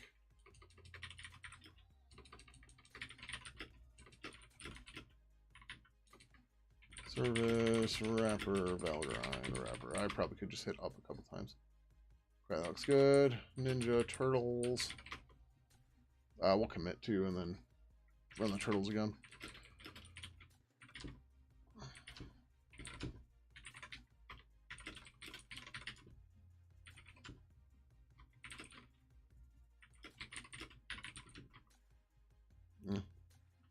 I try to keep my pull requests less than 500 lines because I feel like anything more than that, it requires too much. It requires more of a commitment than just like, oh, I can grind through this code real quick. But yeah. Should have typed Bonjour instead of Ahi. Okay, yeah, no worries. Use them interchangeably, which you probably shouldn't. Yeah, they're very different. Just like the Pidgin 2 protocol plugin, we call it Bonjour, but that's not exactly true, right? Officially with IANA, right? The service is registered as Link Local Messaging. So that's why we've changed the name to Link Local Messaging. And it's also why I'm scrambling to get this done in Experimental 2 because Experimental 2 is due March 31st and April Fool's is the next day. And Link Local Messaging, it can be abbreviated as LLM. So I can then make a joke blog post that we have added LLM support to Pidgin 3. And they'd be like, oh, did you think I meant large language? No, this is Link Local Messaging. Use FQDNs, so never normally use that cruft. Yeah. I mean, you can call it cruft. It's cool, but like one of the problems with Link Local Messaging is there's no encryption. They're like, you should use TLS, and they give you no recommendations on how to use TLS with it. And just like, all right, sure. Like, this sounds great.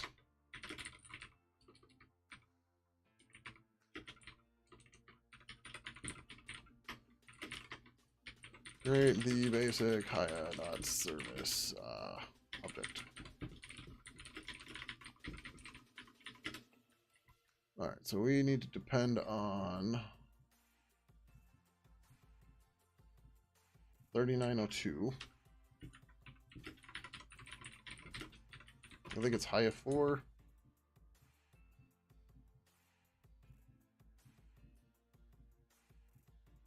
Nope, Haya 5.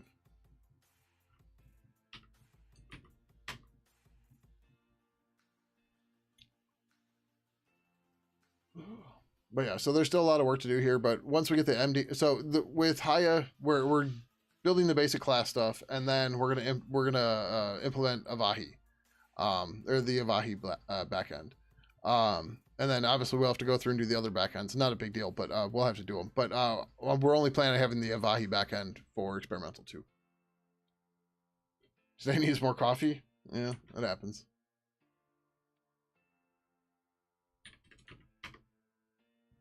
Testing on. Ran the test under Valgrind and called in the turtles.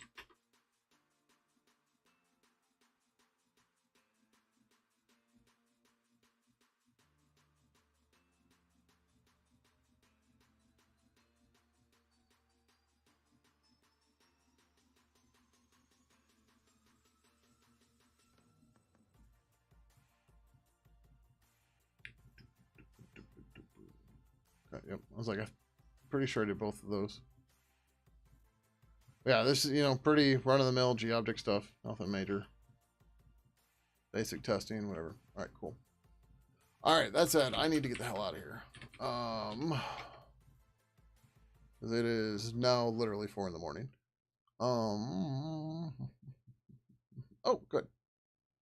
We are going to go and raid Mr. Robotic Head, who is working on his near beach stuff like normal. If you don't want to join the raid, you can go ahead and hit cancel above chat. Otherwise, there's nothing else to do. YouTube, I don't know. I don't know if he multi-streams. He might. I don't remember. And I don't know how to do a raid on YouTube anyway. So if you want to join us, you can come over on Twitch, or if you know where his channel is, you can find it on YouTube. If he's multi-streaming, you can find it over there as well. All right, anyways, thank you everybody for coming by tonight. In the meantime, be sure to follow on Twitch and subscribe on YouTube and hit the notification bell for whatever your desired level of notification is. In the meantime, you can find links to all my social media right over here. I do post on my Mastodon when I'm going to go live.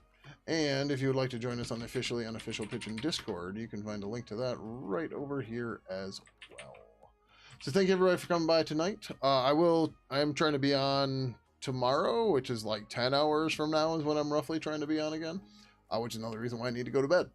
So if not, I will catch you all next time, which the next planned stream should be Monday after that. But anyways, have a good one, and until next time, adios.